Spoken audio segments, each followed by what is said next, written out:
Good morning എല്ലാ പ്രേക്ഷകർക്കും morning വൈബ്സിലേക്ക് സ്വാഗതം. മോർണിംഗ് വൈബ്സ് ഇന്ന് ആരംഭിക്കുമ്പോൾ ഇന്ന് വെള്ളിയാഴ്ച ദിവസം എല്ലാവരും ഇന്ന് ശ്രദ്ധയോടെ നോക്കുന്ന ഒരു കാര്യം അത് രാഷ്ട്രപതി ഭവനിലേക്കായിരിക്കും. പ്രധാനമന്ത്രി ഉൾപ്പെടെ ഇന്ന് അവിടെ സത്യപ്രതിജ്ഞയുള്ള കാര്യങ്ങളൊക്കെ പോകുന്നു. ഞായറാഴ്ച വൈകിട്ട് സത്യപ്രതിജ്ഞ നടക്കുമെന്നാണ് ലഭ്യമാകുന്ന സൂചന. ചന്ദ്രബാബു നായിഡു, നിതീഷ് കുമാർ ഇവർക്കൊപ്പം അമിത്ഷായ്ക്കും ചേർന്ന് മോദി രാഷ്ട്രപതിയെ കണ്ട് സർക്കാർ രൂപീകരണത്തിലേക്ക് കടക്കും എന്നുള്ളതാണ് ഇന്ന് നമ്മൾ രാവിലെ പരിശോധിക്കുമ്പോൾ ലഭ്യമാകുന്ന കാര്യങ്ങൾ. ഒപ്പം പ്രതിപക്ഷ സഖ്യത്തിലും കാര്യമായിട്ടുള്ള നടപടികളൊക്കെ നടക്കുന്നുണ്ട്. അത് നിരവധിയായിട്ടുള്ള ഇപ്പോൾ ഡെപ്യൂട്ടി സ്പീക്കറെ ആവശ്യപ്പെടുമെന്നൊക്കെയുള്ള റിപ്പോർട്ടുകൾ വരുന്നു. എന്താണ് അതൊക്കെ നമുക്ക് വിശദമായി നോക്കാം. ഒപ്പം തന്നെ സംസ്ഥാനത്ത് CPM-നുള്ള പ്രശ്നങ്ങളായിരിക്കും ഏറ്റവും കൂടുതൽ നമ്മൾ കേരളത്തിൽ ചർച്ച ചെയ്യാവുന്നത് എന്ന് തോന്നുന്നു. ഇന്ന് CPM-ന്റെ സെക്രട്ടേറിയറ്റ് ചേരുന്നുണ്ട്. അവിടെ വിമർശനമോ അതോ കാര്യമായിട്ടുള്ള തിരുത്തലുകൾക്ക് പോകാതെ തന്നെ ആ തോൽവിയെ എങ്ങനെ കാണുമെന്നുള്ളതൊക്കെ നമുക്ക് കാത്തിരുന്ന് കാണാം. അപ്പോൾ ഈ വാർത്തകളൊക്കെ വിശദമായി നമുക്ക് കടക്കാം. നമുക്ക് ആദ്യം തന്നെ സത്യപ്രതിജ്ഞ സംബന്ധിച്ചുള്ള വാർത്തകളിലേക്ക് പോകാം. ഞായറാഴ്ച വൈകിട്ട് നരേന്ദ്രമോദി സർക്കാർ 3ാം തവണ എത്തുമെന്നുള്ള വിവരം അത് നമുക്ക് ലഭ്യമാകുന്നു. അമിത്ഷായ്ക്കും നിതീഷ് കുമാറിനും ഒപ്പം ചന്ദ്രബാബു നായിഡുവിനുമൊപ്പം പ്രധാനമന്ത്രി നരേന്ദ്രമോദി രാഷ്ട്രപതിയെ കണ്ട് സർക്കാർ രൂപീകരണത്തിന് അവകാശവാദം ഉന്നയിക്കും. ഇതിനിടെ BJP പാർലമെന്ററി പാർട്ടി യോഗം ഇന്ന് ചേരുന്നുണ്ട്. നരേന്ദ്രമോദിയെ നേതാവായി തെരഞ്ഞെടുക്കും. UP, മഹാരാഷ്ട്ര, ഹരിയാന അടക്കമുള്ള സംസ്ഥാനങ്ങളിലെ തിരിച്ചടി ഈ യോഗത്തിൽ ചർച്ചയാകുമെന്നുള്ളതാണ് വിവരം. കിരൺ ബാബു ചേരുന്നു വിവരങ്ങളുമായി. കിരൺ, ആദ്യം സത്യപ്രതിജ്ഞ സംബന്ധിച്ചുള്ള കാര്യങ്ങളിലേക്ക് ഈ ആദ്യം പൂർണ്ണമായും ഈ വകുപ്പുകൾ സംബന്ധിച്ചുള്ള സമവായത്തിലേക്ക് എത്തിയോ NDA മുന്നണി? എൽദോ, വകുപ്പുകൾ സംബന്ധിച്ചുള്ള സമവായത്തിലേക്ക് ഇപ്പോഴും പൂർണ്ണമായും എത്തിയിട്ടില്ല. അതിൻ്റെ ചർച്ചകൾ തുടരുകയാണ്. മുഖ്യ തടസ്സമായി നിൽക്കുന്നത് TDP സ്പീക്കർ സ്ഥാനം വേണം എന്ന ആവശ്യത്തിൽ ഉറച്ചു നിൽക്കുകയാണ്. എന്നാൽ അത് കഴിയില്ല എന്നുള്ള നിലപാടിലാണ് BJP നിൽക്കുന്നത്. അതിന് മറ്റൊരു രാഷ്ട്രീയ കാരണം കൂടിയുണ്ട്. TDP സ്പീക്കർ സ്ഥാനം ചോദിക്കുന്നത് തന്ത്രപരമായ ഒരു നീക്കത്തിൻ്റെ ഭാഗം കൂടിയാണ്. ഭാവിയിൽ ഏതെങ്കിലും തരത്തിൽ TDPയെ പിളർത്താൻ BJP ശ്രമിച്ചാൽ ആ സമയത്ത് അതിനൊരു തടയിടാൻ കഴിയുക സ്പീക്കർ സ്ഥാനം ഉള്ളവർക്കാണ്. സ്പീക്കർ വിചാരിച്ചു കഴിഞ്ഞാൽ ഇത്തരം ഘട്ടങ്ങളിലൊക്കെ നിർണായകമായ തീരുമാനമെടുക്കാൻ കഴിയും. അവരെ അയോഗ്യരാക്കുന്ന അടക്കമുള്ള തീരുമാനങ്ങളിൽ ഏറ്റവും തീരുമാനമെടുക്കാൻ കഴിയുന്ന സ്പീക്കർ പദവിയുള്ള ഒരാളിനാണ്. അത്തരം വിഷയങ്ങളൊക്കെ TDPക്ക് മുന്നിലുണ്ട്. നേരത്തെ തന്നെ TDPയുടെ MP-മാരിൽ ചിലരെയൊക്കെ BJP അടർത്തിയെടുക്കുകയും ഒക്കെ ചെയ്തിരുന്നു. ആ മുൻ അനുഭവങ്ങളുടെ കൂടി പശ്ചാത്തലത്തിലാണ് ആ സ്പീക്കർ സ്ഥാനം വേണം എന്നുള്ള ആവശ്യം ഉന്നയിക്കുന്നത്. പക്ഷേ പരസ്യമായി TDP ഉന്നയിക്കുന്നത് TMC ബാലയോഗി അടക്കമുള്ള TDPയുടെ മുൻ നേതാക്കൾ ലോക്സഭാ സ്പീക്കർ പദവി ഉണ്ട്. അങ്ങനെ TDPക്ക് അതിൻ്റെ ഒരു പാരമ്പര്യമുണ്ട്. അതുകൊണ്ട് ആ പദവി വേണം എന്നുള്ളതാണ്. എന്നാൽ അത് വിട്ടുകൊടുക്കാൻ കഴിയില്ല എന്നുള്ള നിലപാടിൽ തന്നെ ഉറച്ചു നിൽക്കുകയാണ് BJP. അതുകൊണ്ട് തന്നെ ആ വിഷയത്തിൽ ധാരണയായിട്ടില്ല. മന്ത്രി ഏതൊക്കെ വകുപ്പുകൾ വേണം, ക്യാബിനറ്റ് പദവി ഏതൊക്കെ വേണം എന്നതിൽ ഏറെക്കുറെ ധാരണയായിട്ടുണ്ട്. പക്ഷെ അത് അന്തിമമാക്കണമെങ്കിൽ സ്പീക്കർ പദവിയിലെ തീരുമാനം കൂടിയായ ശേഷം മാത്രമേ അന്തിമമാക്കാൻ കഴിയൂ. അതോടൊപ്പം തന്നെ മറ്റൊരു മൂന്നാമത്തെ വലിയ കക്ഷിയായ JDUവും റെയിൽവേ അടക്കമുള്ള വകുപ്പുകളാണ് ചോദിച്ചിട്ടുള്ളത്. പല വകുപ്പുകളുടെ മാറി മാറിയുള്ള ചർച്ചകൾ നടന്നു. ഗ്രാമവികസന വകുപ്പിൻ്റെ ചർച്ചകൾ നടന്നു, സ്റ്റീൽ വകുപ്പിൻ്റെ ചർച്ച നടന്നു. എന്നാൽ അവിടെയും ഒരു അന്തിമ തീരുമാനത്തിലേക്ക് ഇപ്പോഴും എത്താൻ കഴിഞ്ഞിട്ടില്ല. 4 MP-മാർക്ക് ഒരു ക്യാബിനറ്റ് പദവി എന്ന ഒരു ഫോർമുല ഉരുത്തിരിഞ്ഞു വന്നിരുന്നു. പക്ഷേ അതിലും ഒരു അന്തിമ തീരുമാനം കൃത്യമായി വന്നിട്ടില്ല. ചെറിയ ഘടകകക്ഷികളിലടക്കം ഇത്തരം ആവശ്യങ്ങൾ ഇപ്പോഴും ഉന്നയിക്കുന്നുണ്ട്. പക്ഷേ അവരുടെ ആവശ്യങ്ങളിൽ മേൽ ഒരു വലിയ ചർച്ചകളിലേക്കൊന്നും ഇപ്പോഴും നീങ്ങിയിട്ടില്ല. 2 പ്രധാനപ്പെട്ട ഘടകകക്ഷികൾ, ഈ 2 ഘടകകക്ഷികളുടെ വകുപ്പുകളിൽ തീരുമാനമായ ശേഷം മറ്റ് ഘടകകക്ഷികളുടെ വകുപ്പുകളിലേക്ക് കടക്കാം എന്നുള്ള നിലപാടിലാണ് BJP കേന്ദ്ര നേതൃത്വം നിൽക്കുന്നത്. ചിരാഗ് പാസ്വാന്റെ പാർട്ടി ഒഴികെ മറ്റ് പാർട്ടികളൊക്കെ തന്നെ കടുത്ത വിലപേശിൽ തന്നെയാണ് ഇപ്പോഴും നിൽക്കുന്നത്. കൂടുതൽ മെച്ചപ്പെട്ട വകുപ്പുകൾ വേണം, കൂടുതൽ ക്യാബിനറ്റ് ബർത്ത് വേണം, കൂടുതൽ സഹമന്ത്രി സ്ഥാനം വേണം തുടങ്ങിയ ആവശ്യങ്ങൾ തന്നെയാണ് ഉന്നയിച്ചുകൊണ്ടിരിക്കുന്നത്. എന്തായാലും അത്തരം ആവശ്യങ്ങളിലൊക്കെ ഇന്നോ നാളെയോ കൊണ്ട് ഏറെക്കുറെ ധാരണയിലെത്താൻ കഴിയും എന്നുള്ള ഒരു ശുഭപ്രതീക്ഷയാണ് BJP നേതാക്കൾ മുന്നോട്ട് വെക്കുന്നത്. ഈ മറ്റൊരു പ്രധാനപ്പെട്ട കാര്യം, ഈ പ്രധാനപ്പെട്ട വകുപ്പുകൾ ഘടകകക്ഷികൾക്ക് നൽകാൻ BJP തയ്യാറാകുമോ എന്നുള്ളതാണ്. ഇല്ല എന്നുള്ളതൊക്കെ റിപ്പോർട്ടുകൾ ആദ്യമൊക്കെ വന്നിരുന്നു. പക്ഷെ അപ്പോഴും ഈ നിതീഷ് കുമാറും ഒപ്പം TDP ചന്ദ്രബാബു നായിഡുവും ഇങ്ങനെ കടുത്ത നിലപാടിൽ നിൽക്കുമ്പോൾ പ്രധാനപ്പെട്ട വകുപ്പുകൾ എങ്ങനെ ഒഴിവാക്കാൻ കഴിയുമെന്നുള്ള ചോദ്യമില്ല. എങ്ങനെയാണ് അതിനെ ഹാൻഡിൽ ചെയ്യുക BJP? എൽദോ, പ്രധാനമായും ഏറ്റവും പല വകുപ്പുകളും അതിൻ്റെ മറ്റു പല കാര്യങ്ങളാൽ പ്രധാനപ്പെട്ടതാണ് എങ്കിലും നമ്മുടെ ഭരണ സംവിധാനത്തെ സംബന്ധിച്ച് ഏറ്റവും പ്രധാനപ്പെട്ടത് 4 വകുപ്പുകളാണ്. അത് ഒന്ന് ആഭ്യന്തര വകുപ്പ്, മറ്റൊന്ന് വിദേശകാര്യ വകുപ്പ്, മറ്റൊന്ന് പ്രതിരോധ വകുപ്പ്, മറ്റൊന്ന് ധനവകുപ്പ്.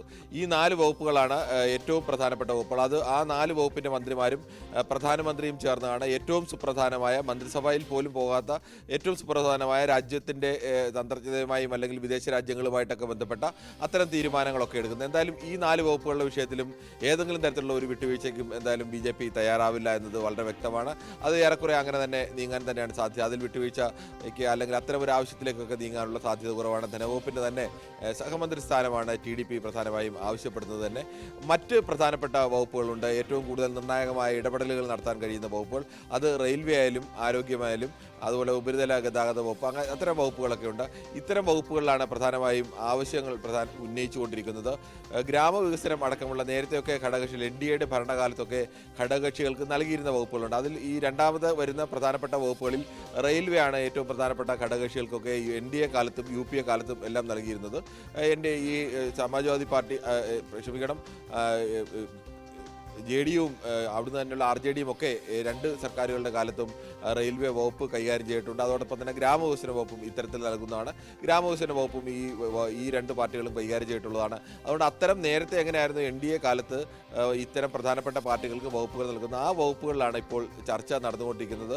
പക്ഷേ മുൻകാലങ്ങളിലെ പോലെയല്ല. ഇപ്പോൾ കുറേ കൂടി ബാർഗൈനിങ് പവർ ഇവർ കൂടിയിട്ടുണ്ട്, ചന്ദ്രബാബു നായിഡുവിനായാലും നിതീഷ് കുമാറിനായാലും. അതുകൊണ്ട് തന്നെ അവർ അത്തരം ആവശ്യങ്ങളിൽ ശക്തമായി ഉറച്ചു നിൽക്കുകയാണ്. പക്ഷേ BJP നേതൃത്വം കാണുന്നത് ക്യാബിനറ്റ് പദവിക്ക് അപ്പുറത്തേക്കുള്ള സംസ്ഥാനങ്ങൾക്ക് ലഭിക്കേണ്ട പ്രത്യേക പദവി, അതോടൊപ്പം തന്നെ സാമ്പത്തിക സഹായം, ഇത്തരം പാക്കേജുകൾ, ഇത്തരം വിഷയങ്ങളിലെ ചില ഒത്തുതീർപ്പുകൾ വന്നു കഴിഞ്ഞാൽ ഇതിൽ ക്യാബിനറ്റ് പദവിയുമായി ബന്ധപ്പെട്ട വിഷയങ്ങളിൽ ചില വിട്ടുവീഴ്ചയ്ക്ക് ഈ പാർട്ടികൾ തയ്യാറാകും, അല്ലെങ്കിൽ അത്തരം നേട്ടങ്ങൾക്ക് വേണ്ടിയാണ് ഇത്തരം വലിയ വാദങ്ങൾ ഉന്നയിക്കുന്നത് എന്നുള്ള വിലയിരുത്തൽ കൂടിയുണ്ട്. എന്തായാലും അത്തരത്തിലേക്കൊക്കെയുള്ള ചർച്ചകൾ നടത്താൻ വേണ്ടി തന്നെ അതിനെല്ലാം ശേഷിയുള്ള പ്രാപ്തരായ 3 നേതാക്കൾ തന്നെയാണ്. അമിത്ഷാ ആയാലും JP നദ്ദ ആയാലും രാജ്നാഥ് സിംഗ് ആയാലും ഇവരുമായി അത്തരത്തിൽ വ്യക്തിപരമായ സംഭാഷണങ്ങൾ കൂടി നടത്താൻ കഴിയുന്ന നേതാക്കളാണ്. അവരാണ് ഇപ്പോൾ ഇത്തരം ചർച്ചകൾക്ക് നേതൃത്വം നൽകുന്നത്. ഓക്കെ കിരൺ, ഇനി മറ്റൊരു പ്രധാനപ്പെട്ട കാര്യം, ഇന്ന് BJP പാർലമെന്ററി പാർട്ടി യോഗം ഇന്ന് ചേരുന്നുണ്ടല്ലോ. ഈ BJP പാർലമെന്ററി പാർട്ടി ഈ യോഗത്തിൽ നരേന്ദ്രമോദിയെ നേതാവായി തെരഞ്ഞെടുക്കുന്ന ഒരു പ്രക്രിയയാണ് പ്രധാന അജണ്ട എങ്കിൽ പോലും അവിടെ ഈ തെരഞ്ഞെടുപ്പ് തോൽവി സംബന്ധിച്ചുള്ള ചർച്ചകൾക്കുള്ള സാധ്യതയുണ്ടോ? പ്രത്യേകിച്ചും UP ഉൾപ്പെടെയുള്ള ഇടങ്ങളിലെ വലിയ തിരിച്ചടി അവിടെ ചർച്ചയാകാനുള്ള സാധ്യതയില്ലേ? എൽദോ, പാർലമെന്ററി പാർട്ടി യോഗം ചേരുന്നത് ഒരു ഔദ്യോഗിക നടപടിക്രമത്തിൻ്റെ ഭാഗമാണ്. ഇന്ത്യൻ ഭരണഘടന സംവിധാനം അനുസരിച്ച് ഒരു പാർട്ടിക്ക് അവകാശവാദം ഉന്നയിക്കണമെങ്കിൽ, നേതാവിനെ തിരഞ്ഞെടുക്കണമെങ്കിൽ ആ പാർട്ടിയുടെ പാർലമെൻറ്റ് അംഗങ്ങളുടെ ഒരു യോഗം വിളിക്കണം. ആ യോഗം അവരുടെ പാർലമെൻ്ററി പാർട്ടി നേതാവിനെ തിരഞ്ഞെടുക്കണം. അതിനുശേഷം മറ്റ് ഏതെല്ലാം കക്ഷികളാണോ, ഒരു മുന്നണി സംവിധാനമാണെങ്കിൽ ഏതെല്ലാം കക്ഷികളാണോ ഈ മുന്നണിയെ പിന്തുണയ്ക്കുന്നത്, മുന്നണിയെ പിന്തുണയ്ക്കുന്ന കക്ഷികളുടെ എല്ലാം ആദ്യം BJPയുടെ പാർലമെന്ററി പാർട്ടി യോഗം ചേരും. അതിനുശേഷം NDAയുടെ പാർലമെന്ററി പാർട്ടി യോഗം ചേരും. ഈ ആദ്യം BJPയുടെ പാർലമെന്ററി പാർട്ടി യോഗത്തിൽ നരേന്ദ്രമോദിയെ കക്ഷി നേതാവായി തെരഞ്ഞെടുക്കും. അതിനുശേഷം NDAയുടെ പാർലമെന്ററി പാർട്ടി യോഗം ചേർന്ന് NDAയുടെ കക്ഷി നേതാവായി നരേന്ദ്രമോദിയെ തെരഞ്ഞെടുക്കും. അതാണ് ഔദ്യോഗികമായ പ്രക്രിയ. ഇത് ഔദ്യോഗികമായ ഒരു നടപടിക്രമം എന്നതിനപ്പുറത്തേക്ക് ആ യോഗത്തിൽ മറ്റ് ചർച്ചകൾ ഉണ്ടാകാനുള്ള സാധ്യതകൾ വളരെ കുറവാണ്. അത്തരം വിഷയങ്ങളിലേക്കൊന്നും സാധാരണഗതിയിൽ പാർലമെന്ററി പാർട്ടി യോഗത്തിൽ കടക്കാറില്ല. പക്ഷേ BJPയുടെ പാർലമെന്ററി ബോർഡ് യോഗം ചേരുന്നുണ്ട്. അവിടെ പ്രധാനപ്പെട്ട യോഗി അടക്കമുള്ള പ്രധാനപ്പെട്ട നേതാക്കളൊക്കെ പങ്കെടുക്കുന്നുണ്ട്. അതിൽ സ്വാഭാവികമായും ഈ തരത്തിലേക്കുള്ള പല സംസ്ഥാനങ്ങളിലും, പ്രത്യേകിച്ച് ഈ BJPയെ സംബന്ധിച്ച് ഏറ്റവും കടുത്ത തിരിച്ചടി നേരിടേണ്ടി വന്നത് UPയിലാണ്.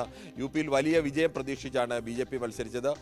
BJPയുടെയും സംഘപരിവാര രാഷ്ട്രീയത്തിൻ്റെയും എല്ലാ കാലത്തെയും വലിയ അജണ്ടയായ രാമക്ഷേത്ര നിർമ്മാണമടക്കം സാധ്യമാക്കിയ ഒരു തെരഞ്ഞെടുപ്പ് കൂടിയാണ്. അതിന് തൊട്ടു പിന്നാലെ നടക്കുന്ന തെരഞ്ഞെടുപ്പ് എന്ന വലിയ പ്രത്യേകത കൂടി ഇതിനുണ്ടായിരുന്നു. BJPയെ അധികാരത്തിലേക്ക് എത്തിക്കാൻ സഹായിച്ച രാമജന്മഭൂമി വിഷയത്തിൽ അതിൻ്റെ ആ ദീർഘകാലമായി കഴിഞ്ഞ 3-4 പതിറ്റാണ്ട് കാലമായി 3.5 പതിറ്റാണ്ട് കാലമായി സജീവമായി നിന്ന ഒരു അജണ്ട BJP സാധ്യമാക്കുന്നു. ആ ഘട്ടത്തിൽ BJPക്ക് പക്ഷേ അവിടെ ഉണ്ടായത്, UPയിലുണ്ടായത് കനത്ത തിരിച്ചടി കൂടിയാണ്. അതിൽ മറ്റൊന്നുകൂടിയുണ്ട്. BSP പിടിച്ച വോട്ടുകളടക്കം, BSPയെ സംബന്ധിച്ച് നേരത്തെ തന്നെ അങ്ങനെ വ്യത്യസ്തമായിട്ടാണ് മത്സരിക്കുന്നതെങ്കിലും BSP പിടിച്ച വോട്ടുകൾ കൂടി ഈ പ്രതിപക്ഷ നിരയിലേക്ക് പോയിരുന്നെങ്കിൽ, അല്ലെങ്കിൽ പ്രതിപക്ഷ നിരക്കൊപ്പം BSP കൂടി ചേർന്നിരുന്നെങ്കിൽ BJP അവിടെ പാടെ തകർന്നു പോകുന്ന അവസ്ഥയടക്കം ഉണ്ടായിരുന്നു. ജയിച്ച മണ്ഡലങ്ങളിലടക്കം BSPയുടെ വോട്ടുകൾ കൂടി ചേർന്നാൽ പ്രതിപക്ഷ മുന്നണിക്ക് ജയിക്കാൻ കഴിയുന്ന ഒരവസ്ഥ, അല്ലെങ്കിൽ വൻപിച്ച ഭൂരിപക്ഷത്തിൽ 2 ലക്ഷത്തിലേറെ വോട്ടിന്റെ ഭൂരിപക്ഷത്തിൽ വിജയിച്ചുകൊണ്ടിരുന്ന മണ്ഡലങ്ങളിലടക്കം കഷ്ടിച്ച് ഭൂരിപക്ഷത്തിലാണ് പലപ്പോഴും BJP വിജയിച്ചത്. UPയെ സംബന്ധിച്ച് BJPക്ക് നേരിട്ട തിരിച്ചടി വളരെ കനത്തതാണ്. യോഗി ആദിത്യനാഥ് UP മുഖ്യമന്ത്രിക്കെതിരെയൊക്കെ കനത്ത ആരോപണങ്ങൾ ഉയരാനുള്ള സാധ്യതയുണ്ട്. നേരത്തെ തന്നെ യോഗിയും അതോടൊപ്പം തന്നെ BJP ഭരണത്തിലേക്ക്, ഉത്തർപ്രദേശ് ഭരണത്തിലേക്ക് മോദി അമിത്ഷാ സഖ്യത്തിൻ്റെ ഇടപെടലുകൾ ശക്തമാണ്. അല്ലെങ്കിൽ യോഗിക്കപ്പുറം അവിടെ പ്രധാന തീരുമാനങ്ങളൊക്കെ എടുക്കുന്നതിൽ ഇവർക്ക് പങ്കുണ്ട് എന്ന തരത്തിലേക്കുള്ള ആക്ഷേപങ്ങളും ഒക്കെ പുറത്തു വന്നിരുന്നു. പക്ഷേ പരസ്യമായി അത്തരം വിഷയങ്ങളൊന്നും ഇതുവരെ നേതാക്കളാരും പ്രതികരിച്ചിട്ടില്ലെങ്കിലും ഇവർ തമ്മിലുള്ള തർക്കം പാർട്ടിക്കുള്ളിലടക്കം ചർച്ചയായിരുന്നു. സ്വാഭാവികമായും അത്തരം തർക്കങ്ങളുടെയൊക്കെ ഒരു പ്രതിഫലനം ഇപ്പോൾ ഉണ്ടാകാൻ സാധ്യതയുണ്ട്. സാധാരണഗതിയിൽ തെരഞ്ഞെടുപ്പ് പരാജയപ്പെട്ട് നിൽക്കുന്ന ഈ ഘട്ടത്തിലൊക്കെയാണ്, അത് ഒത്തുതീർപ്പാകുന്നതിന് മുമ്പുള്ള ഘട്ടത്തിലൊക്കെയാണ് ആളുകളുടെ നേതാക്കളുടെ ഭാഗത്തു നിന്ന് ഇത്തരം വിമർശനങ്ങളൊക്കെ ഏതു പാർട്ടിയിലായാലും ഉയരുന്നത്. അത്തരം വിമർശനങ്ങൾ ഉയരാൻ സാധ്യതയുണ്ടോ എന്നുള്ള ആകാംക്ഷ കൂടി എന്തായാലും ആളുകളെല്ലാം, ആ രാഷ്ട്രീയം ശ്രദ്ധിക്കുന്ന ആളുകളെല്ലാം ശ്രദ്ധിക്കുന്നുണ്ട്. ഇന്ന് അങ്ങനെ ഒരു വിമർശനം, അല്ലെങ്കിൽ യോഗിക്കെതിരായ വിമർശനമോ യോഗി ഉന്നയിക്കുന്ന വിമർശനങ്ങളൊക്കെ ഉണ്ടാകാൻ സാധ്യതയുണ്ടോ എന്ന്. അതോടൊപ്പം തന്നെ മറ്റ് പല സംസ്ഥാനങ്ങളിലും BJPയെ സംബന്ധിച്ച് പ്രതീക്ഷിച്ച വിജയം നേടാൻ കഴിഞ്ഞിട്ടില്ല എന്നുള്ള അവസ്ഥയുണ്ട്. അത്തരം വിഷയങ്ങളൊക്കെ സ്വാഭാവികമായും ഈ ബോർഡിൻ്റെ ചർച്ചയിലേക്ക് വരാൻ സാധ്യതയുണ്ട്. പക്ഷേ ഇതൊരു BJP 3ാം വട്ടം ഒരു സർക്കാർ രൂപീകരിക്കുന്ന ഘട്ടത്തിൽ നിൽക്കുകയാണ്. അതുകൊണ്ട് തന്നെ അങ്ങനെ വലിയ തർക്കത്തിലേക്ക് പോകുന്ന വിഷയങ്ങൾ സ്വാഭാവികമായും ചർച്ച ഇപ്പോൾ ഒഴിവാക്കി അത് പിന്നീടൊരു ഘട്ടത്തിലേക്ക് മാറ്റുക എന്നുള്ള തന്ത്രപരമായ തീരുമാനമാവും ഏത് പാർട്ടിയായാലും ഈ ഘട്ടത്തിലെടുക്കുക. BJPയും സ്വാഭാവികമായും അത്തരമൊരു തീരുമാനം തന്നെ എടുക്കാനാണ് കൂടുതൽ സാധ്യതയുള്ളത്. ഓക്കെ, ആ കിരൺ ബാബുവാണ് വിവരങ്ങൾ പങ്കുവച്ചത് നാഷണൽ ഡെസ്കിൽ നിന്ന്. എന്നാലും തിരക്കിട്ട ചർച്ചകൾ അവിടെ ഡൽഹിയിൽ നടക്കുകയാണ് എന്നുള്ളതാണ് ഏറ്റവും പ്രധാനപ്പെട്ട കാര്യം. അതുകൊണ്ട് തന്നെ വളരെ നിർണായകമാണ് ഇന്നത്തെ ദിവസം. ഇനി നീക്കങ്ങൾ സജീവമാക്കുകയാണ് പ്രതിപക്ഷവും. തൽക്കാലം സർക്കാർ രൂപീകരിക്കാനില്ല എന്ന നിലപാടിലാണ് എങ്കിൽ പോലും ശ്രമങ്ങൾ തുടരണമെന്ന അഭിപ്രായം ഇന്ത്യ മുന്നണിയിലെ ചില നേതാക്കൾക്കെങ്കിലും ഉണ്ട്. ER രാഗേഷ് നമ്മോടൊപ്പം ചേരും അതിൻ്റെ വിവരങ്ങൾ പങ്കുവെക്കാൻ. ഈ രാഗേഷ്, ഈ പ്രതിപക്ഷത്തിൻ്റെ ഒരു നീക്കം അത് തൽക്കാലം സർക്കാർ രൂപീകരണത്തില്ല എന്നുള്ളതാണ് എങ്കിൽ പോലും ഏതെങ്കിലും ഒരു സാഹചര്യം ഉണ്ടായാൽ അത് ഒരു ഉപയോഗപ്പെടുത്തണം എന്നുള്ള ഒരു ചിന്തയുണ്ടോ പൂർണ്ണമായും ഇന്ത്യ സഖ്യത്തിലെ പ്രധാനപ്പെട്ട നേതാക്കൾക്ക്? ആ സമയവും സന്ദർഭവും വരുമ്പോൾ അത്തരമൊരു തീരുമാനമെടുക്കാം എന്ന പ്രതികരണമാണ്, അല്ലെങ്കിൽ അത്തരമൊരു ധാരണയാണ് അന്ന് ഏതായാലും ഇന്ത്യ സഖ്യത്തിൻ്റെ യോഗത്തിലുണ്ടായിട്ടുള്ളത്. നിലവിൽ ഇന്ത്യ സഖ്യത്തിന് അത്തരം നമ്പർ ഇല്ല എന്ന കാര്യം യാഥാർത്ഥ്യമാണ്. പ്രത്യേകിച്ച് 235 പേരുടെ പിന്തുണയാണ് ഇപ്പോൾ ഉള്ളത്. അതായത് 99 കോൺഗ്രസിൻ്റെ അംഗബലമെങ്കിൽ അതിനുശേഷം ഇന്നലെ കോൺഗ്രസ് വിമതനായി സാംഗ്ലിയിൽ നിന്ന്, മഹാരാഷ്ട്രയിലെ സാംഗ്ലിയിൽ നിന്ന് വിജയിച്ച MP കോൺഗ്രസിൽ ചേർന്നിരുന്നു. മല്ലികാർജ്ജുൻ ഖർഗെ അടക്കമുള്ള നേതാക്കളും സോണിയാഗാന്ധി അടക്കമുള്ളവരുമായും ഇന്നലെ കൂടിക്കാഴ്ച നടത്തിയിരുന്നു. അതിനുശേഷം കോൺഗ്രസിൽ ചേരുമെന്ന് അദ്ദേഹം വ്യക്തമാക്കുകയും ചെയ്തിട്ടുണ്ട്. ഇതോടുകൂടി കോൺഗ്രസിൻ്റെ ലോക്സഭയിലെ അംഗബലം 100 ഉയർന്നിരിക്കുകയാണ്. അപ്പോൾ പോലും ചെറു പാർട്ടികളുടെ പിന്തുണ ആവശ്യമാണ്. JDU, TDP അടക്കമുള്ള പിന്തുണ നിലവിൽ സാഹചര്യത്തിൽ ഇന്ത്യ സഖ്യത്തിന് ആവശ്യമാണ്. പക്ഷേ അവർ NDAക്കൊപ്പം ഉറച്ചു നിൽക്കുമെന്ന് ആവർത്തിക്കുകയും ചെയ്തിട്ടുണ്ട്. അതുകൊണ്ട് തന്നെ തൽക്കാലം നിലവിലെ ശക്തമായ പ്രതിപക്ഷമായി തുടരുക എന്നൊരു തീരുമാനമാണ് ഇന്ത്യ സഖ്യത്തിൻ്റെ ഭാഗത്തുനിന്നുണ്ടായത്. അപ്പോൾ പോലും ചില നീക്കങ്ങൾ ഇന്ത്യ സഖ്യത്തിൻ്റെ ഭാഗത്ത് നിന്ന് നടക്കുന്നുണ്ടെന്ന കാര്യത്തിൽ തർക്കമില്ല. ഇന്നലെ തൃണമൂൽ കോൺഗ്രസ് നേതാവ് അഭിഷേക് ബാനർജി പറഞ്ഞ കാര്യം 3 BJP MPമാർ, ബംഗാളിലെ 3 BJP MPമാർ ഇന്ത്യ സഖ്യത്തിനൊപ്പം ചേരാൻ തയ്യാറാണെന്ന പ്രതികരണം, അത്തരമൊരു അവകാശവാദം അദ്ദേഹത്തിൻ്റെ ഭാഗത്തുനിന്നുണ്ടായിരുന്നു. അങ്ങനെയൊക്കെ പറയുമ്പോൾ പോലും നമ്പറുകളുടെ പ്രശ്നം നിലവിലുണ്ട്. അതായത് കേവല ഭൂരിപക്ഷത്തിലേക്ക് എത്താൻ അപ്പോഴും ആവശ്യമായ അംഗബലം ഇന്ത്യ സഖ്യത്തിനില്ല. അതുകൊണ്ട് തന്നെ നിലവിലെ സാഹചര്യത്തിൽ ശക്തമായ പ്രതിപക്ഷമായി തുടരാൻ തന്നെയാണ് തീരുമാനം. ഏതായാലും കോൺഗ്രസിനകത്ത് നിന്ന് അത്തരമൊരു ആവശ്യം കൂടി രാഹുൽ ഗാന്ധിയുടെ മേൽ ശക്തമാവുന്നുണ്ട്. അതായത് നിലവിൽ ഔദ്യോഗികമായ പ്രതിപക്ഷ നേതൃസ്ഥാനം ലഭിക്കുകയാണ്. അപ്പോൾ അത് ഏറ്റെടുക്കണം എന്നൊരു ആവശ്യമാണ് രാഹുൽ ഗാന്ധിക്ക് മേൽ പാർട്ടിയിലെ നേതാക്കൾ തന്നെ ആവശ്യപ്പെട്ടിരിക്കുന്നത്. ഏതായാലും ഇക്കാര്യത്തിൽ ഔദ്യോഗികമായി ചർച്ചകൾ നടന്നിട്ടില്ല. വരുന്ന പ്രവർത്തക സമിതി യോഗത്തിൽ ഇക്കാര്യത്തിൽ ചർച്ച നടക്കുമെന്നാണ് പ്രതീക്ഷിക്കുന്നത്. രാകേഷ്, ഒപ്പം തന്നെ ഈ ഡെപ്യൂട്ടി സ്പീക്കർ അതും വാങ്ങണം എന്നുള്ള നിലപാടും പ്രതിപക്ഷത്തിൽ ഉണ്ടാകുന്നു എന്നുള്ള കാര്യമൊക്കെ വരുന്നുണ്ട്, റിപ്പോർട്ടുകളാണ്. എങ്കിൽ പോലും അത്തരത്തിലുള്ള ഏതെങ്കിലും സാധ്യതകളുണ്ടോ? എൽദോ, നിലവിൽ സ്പീക്കർ സ്ഥാനവുമായി ബന്ധപ്പെട്ടുകൊണ്ട് TDPയുമായി ചർച്ചകൾ തുടരുകയാണ്. പക്ഷേ വിട്ടുവീഴ്ചയ്ക്കില്ല. BJP എന്ത് നിലപാട് സ്വീകരിക്കുന്നുവെന്ന് കാത്തിരുന്ന് കാണാമെന്ന നിലപാടാണ് TDP സ്വീകരിച്ചിട്ടുള്ളത്. കഴിഞ്ഞ സർക്കാരിൻ്റെ കാലത്ത് നമുക്കറിയാം ഡെപ്യൂട്ടി സ്പീക്കർ, ലോക്സഭയിൽ അത്തരമൊരു ഡെപ്യൂട്ടി സ്പീക്കർ പദവികളിലേക്ക് പ്രഖ്യാപനത്തിലേക്ക് കടന്നിരുന്നില്ല. പക്ഷേ ഇത്തവണ ചില ആവശ്യങ്ങൾ ഘടകകക്ഷികളുടെ ഭാഗത്തുനിന്നുണ്ടാകാം. അതിൽ നിന്ന് എന്തായിരിക്കും BJP ഇക്കാര്യത്തിൽ സ്വീകരിക്കുക എന്നാണ് അറിയാനുള്ളത്. ഏതായാലും BJP നേതാക്കൾ ഇപ്പോൾ വ്യക്തമാക്കുന്നത് ലോക്സഭാ സ്പീക്കർ സ്ഥാനം വിട്ടുകൊടുക്കില്ല എന്നൊരു പ്രതികരണം വരുന്നുണ്ട്. അപ്പോൾ BJPയുടെ പ്രഖ്യാപനത്തിനായി കാത്തിരിക്കുകയാണ്. മറിച്ച് മന്ത്രിസ്ഥാനം സംബന്ധിച്ചൊരു ധാരണ TDPയുമായി ഇതിനോടകം ഉണ്ടായിട്ടുണ്ട് എന്ന സൂചനയാണ് വരുന്നത്. അവർക്ക് 3 or 4 ക്യാബിനറ്റ് പദവികൾ കിട്ടും. ഒപ്പം തന്നെ കേന്ദ്ര സഹമന്ത്രി സ്ഥാനവും ലഭിക്കും. അപ്പോൾ മന്ത്രിമാരുടെ കാര്യത്തിൽ ധാരണയായിട്ടുണ്ട്. അപ്പോൾ പോലും സ്പീക്കർ സ്ഥാനത്തിൽ TDP ഇതുവരെ വിട്ടുവീഴ്ച ചെയ്യാൻ ആയിട്ടില്ല. ഏതായാലും ചർച്ചകൾ തുടരുകയാണ്. പീയൂഷ് ഗോയലിനെയാണ് ഇത്തരം ചർച്ചകൾക്കായി ഏതായാലും BJP TDPയുമായുള്ള ചർച്ചകൾക്കായി ചുമതലപ്പെടുത്തിയിട്ടുള്ളത്.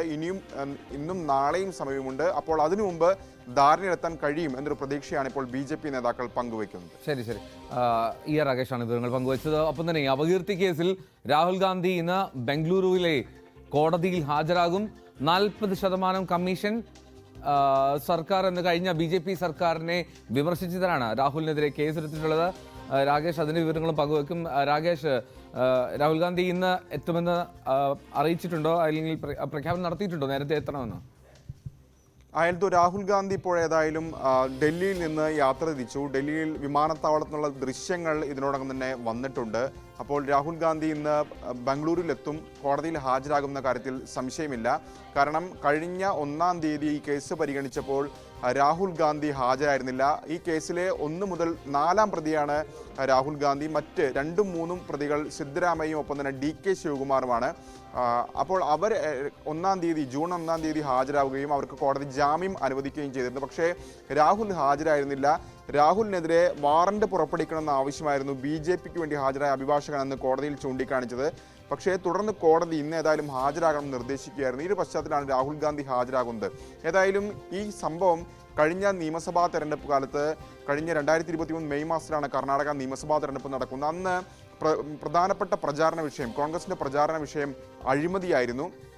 അപ്പോൾ അന്ന് കോൺഗ്രസ് ഉപയോഗിച്ച പ്രധാനപ്പെട്ട പ്രചാരണ മുദ്രാവാക്യമായിരുന്നു 40% കമ്മീഷൻ സർക്കാർ എന്ന്. അതായത് സർക്കാരിൻ്റെ ഏതെങ്കിലും ജോലികൾ ഏറ്റെടുക്കണമെങ്കിൽ, അത്തരം കൊട്ടേഷൻ ലഭിക്കണമെങ്കിൽ 40% ഇത്തരത്തിൽ കമ്മീഷൻ നൽകിയാൽ മാത്രമേ അത് ലഭിക്കൂ എന്ന പ്രചാരണം, അത്തരത്തിൽ വലിയ അഴിമതി സർക്കാരാണ് കർണാടക ഭരിക്കുന്നതെന്ന പ്രചാരണം കോൺഗ്രസ് നടത്തിയിരുന്നു. മാത്രവുമല്ല പല പ്രാദേശിക ദിനപത്രങ്ങളും അതുമായി ബന്ധപ്പെട്ട് പരസ്യം നൽകുകയും ചെയ്തു. ഇത് അപകീർത്തികരമാണ്, ഇത് വസ്തുതകൾക്ക് നിരക്കാത്തതാണെന്ന് ചൂണ്ടിക്കാണിച്ചുകൊണ്ട് BJP കർണാടക ഘടകമാണ് ഈ പരാതി നൽകിയിരുന്നത്. ഇതാണ് കേസിന് ആധാരം. ഏതായാലും ഈ കേസിൽ മറ്റ് നേതാക്കൾക്കൊക്കെ തന്നെ ജാമ്യം ലഭിച്ചിട്ടുണ്ട്. അപ്പോൾ രാഹുൽ ഗാന്ധി ഹാജരാകാത്തതുകൊണ്ട് തന്നെ ഇന്ന് ഹാജരാകണമെന്ന് കോടതി നിർദ്ദേശിക്കുകയായിരുന്നു.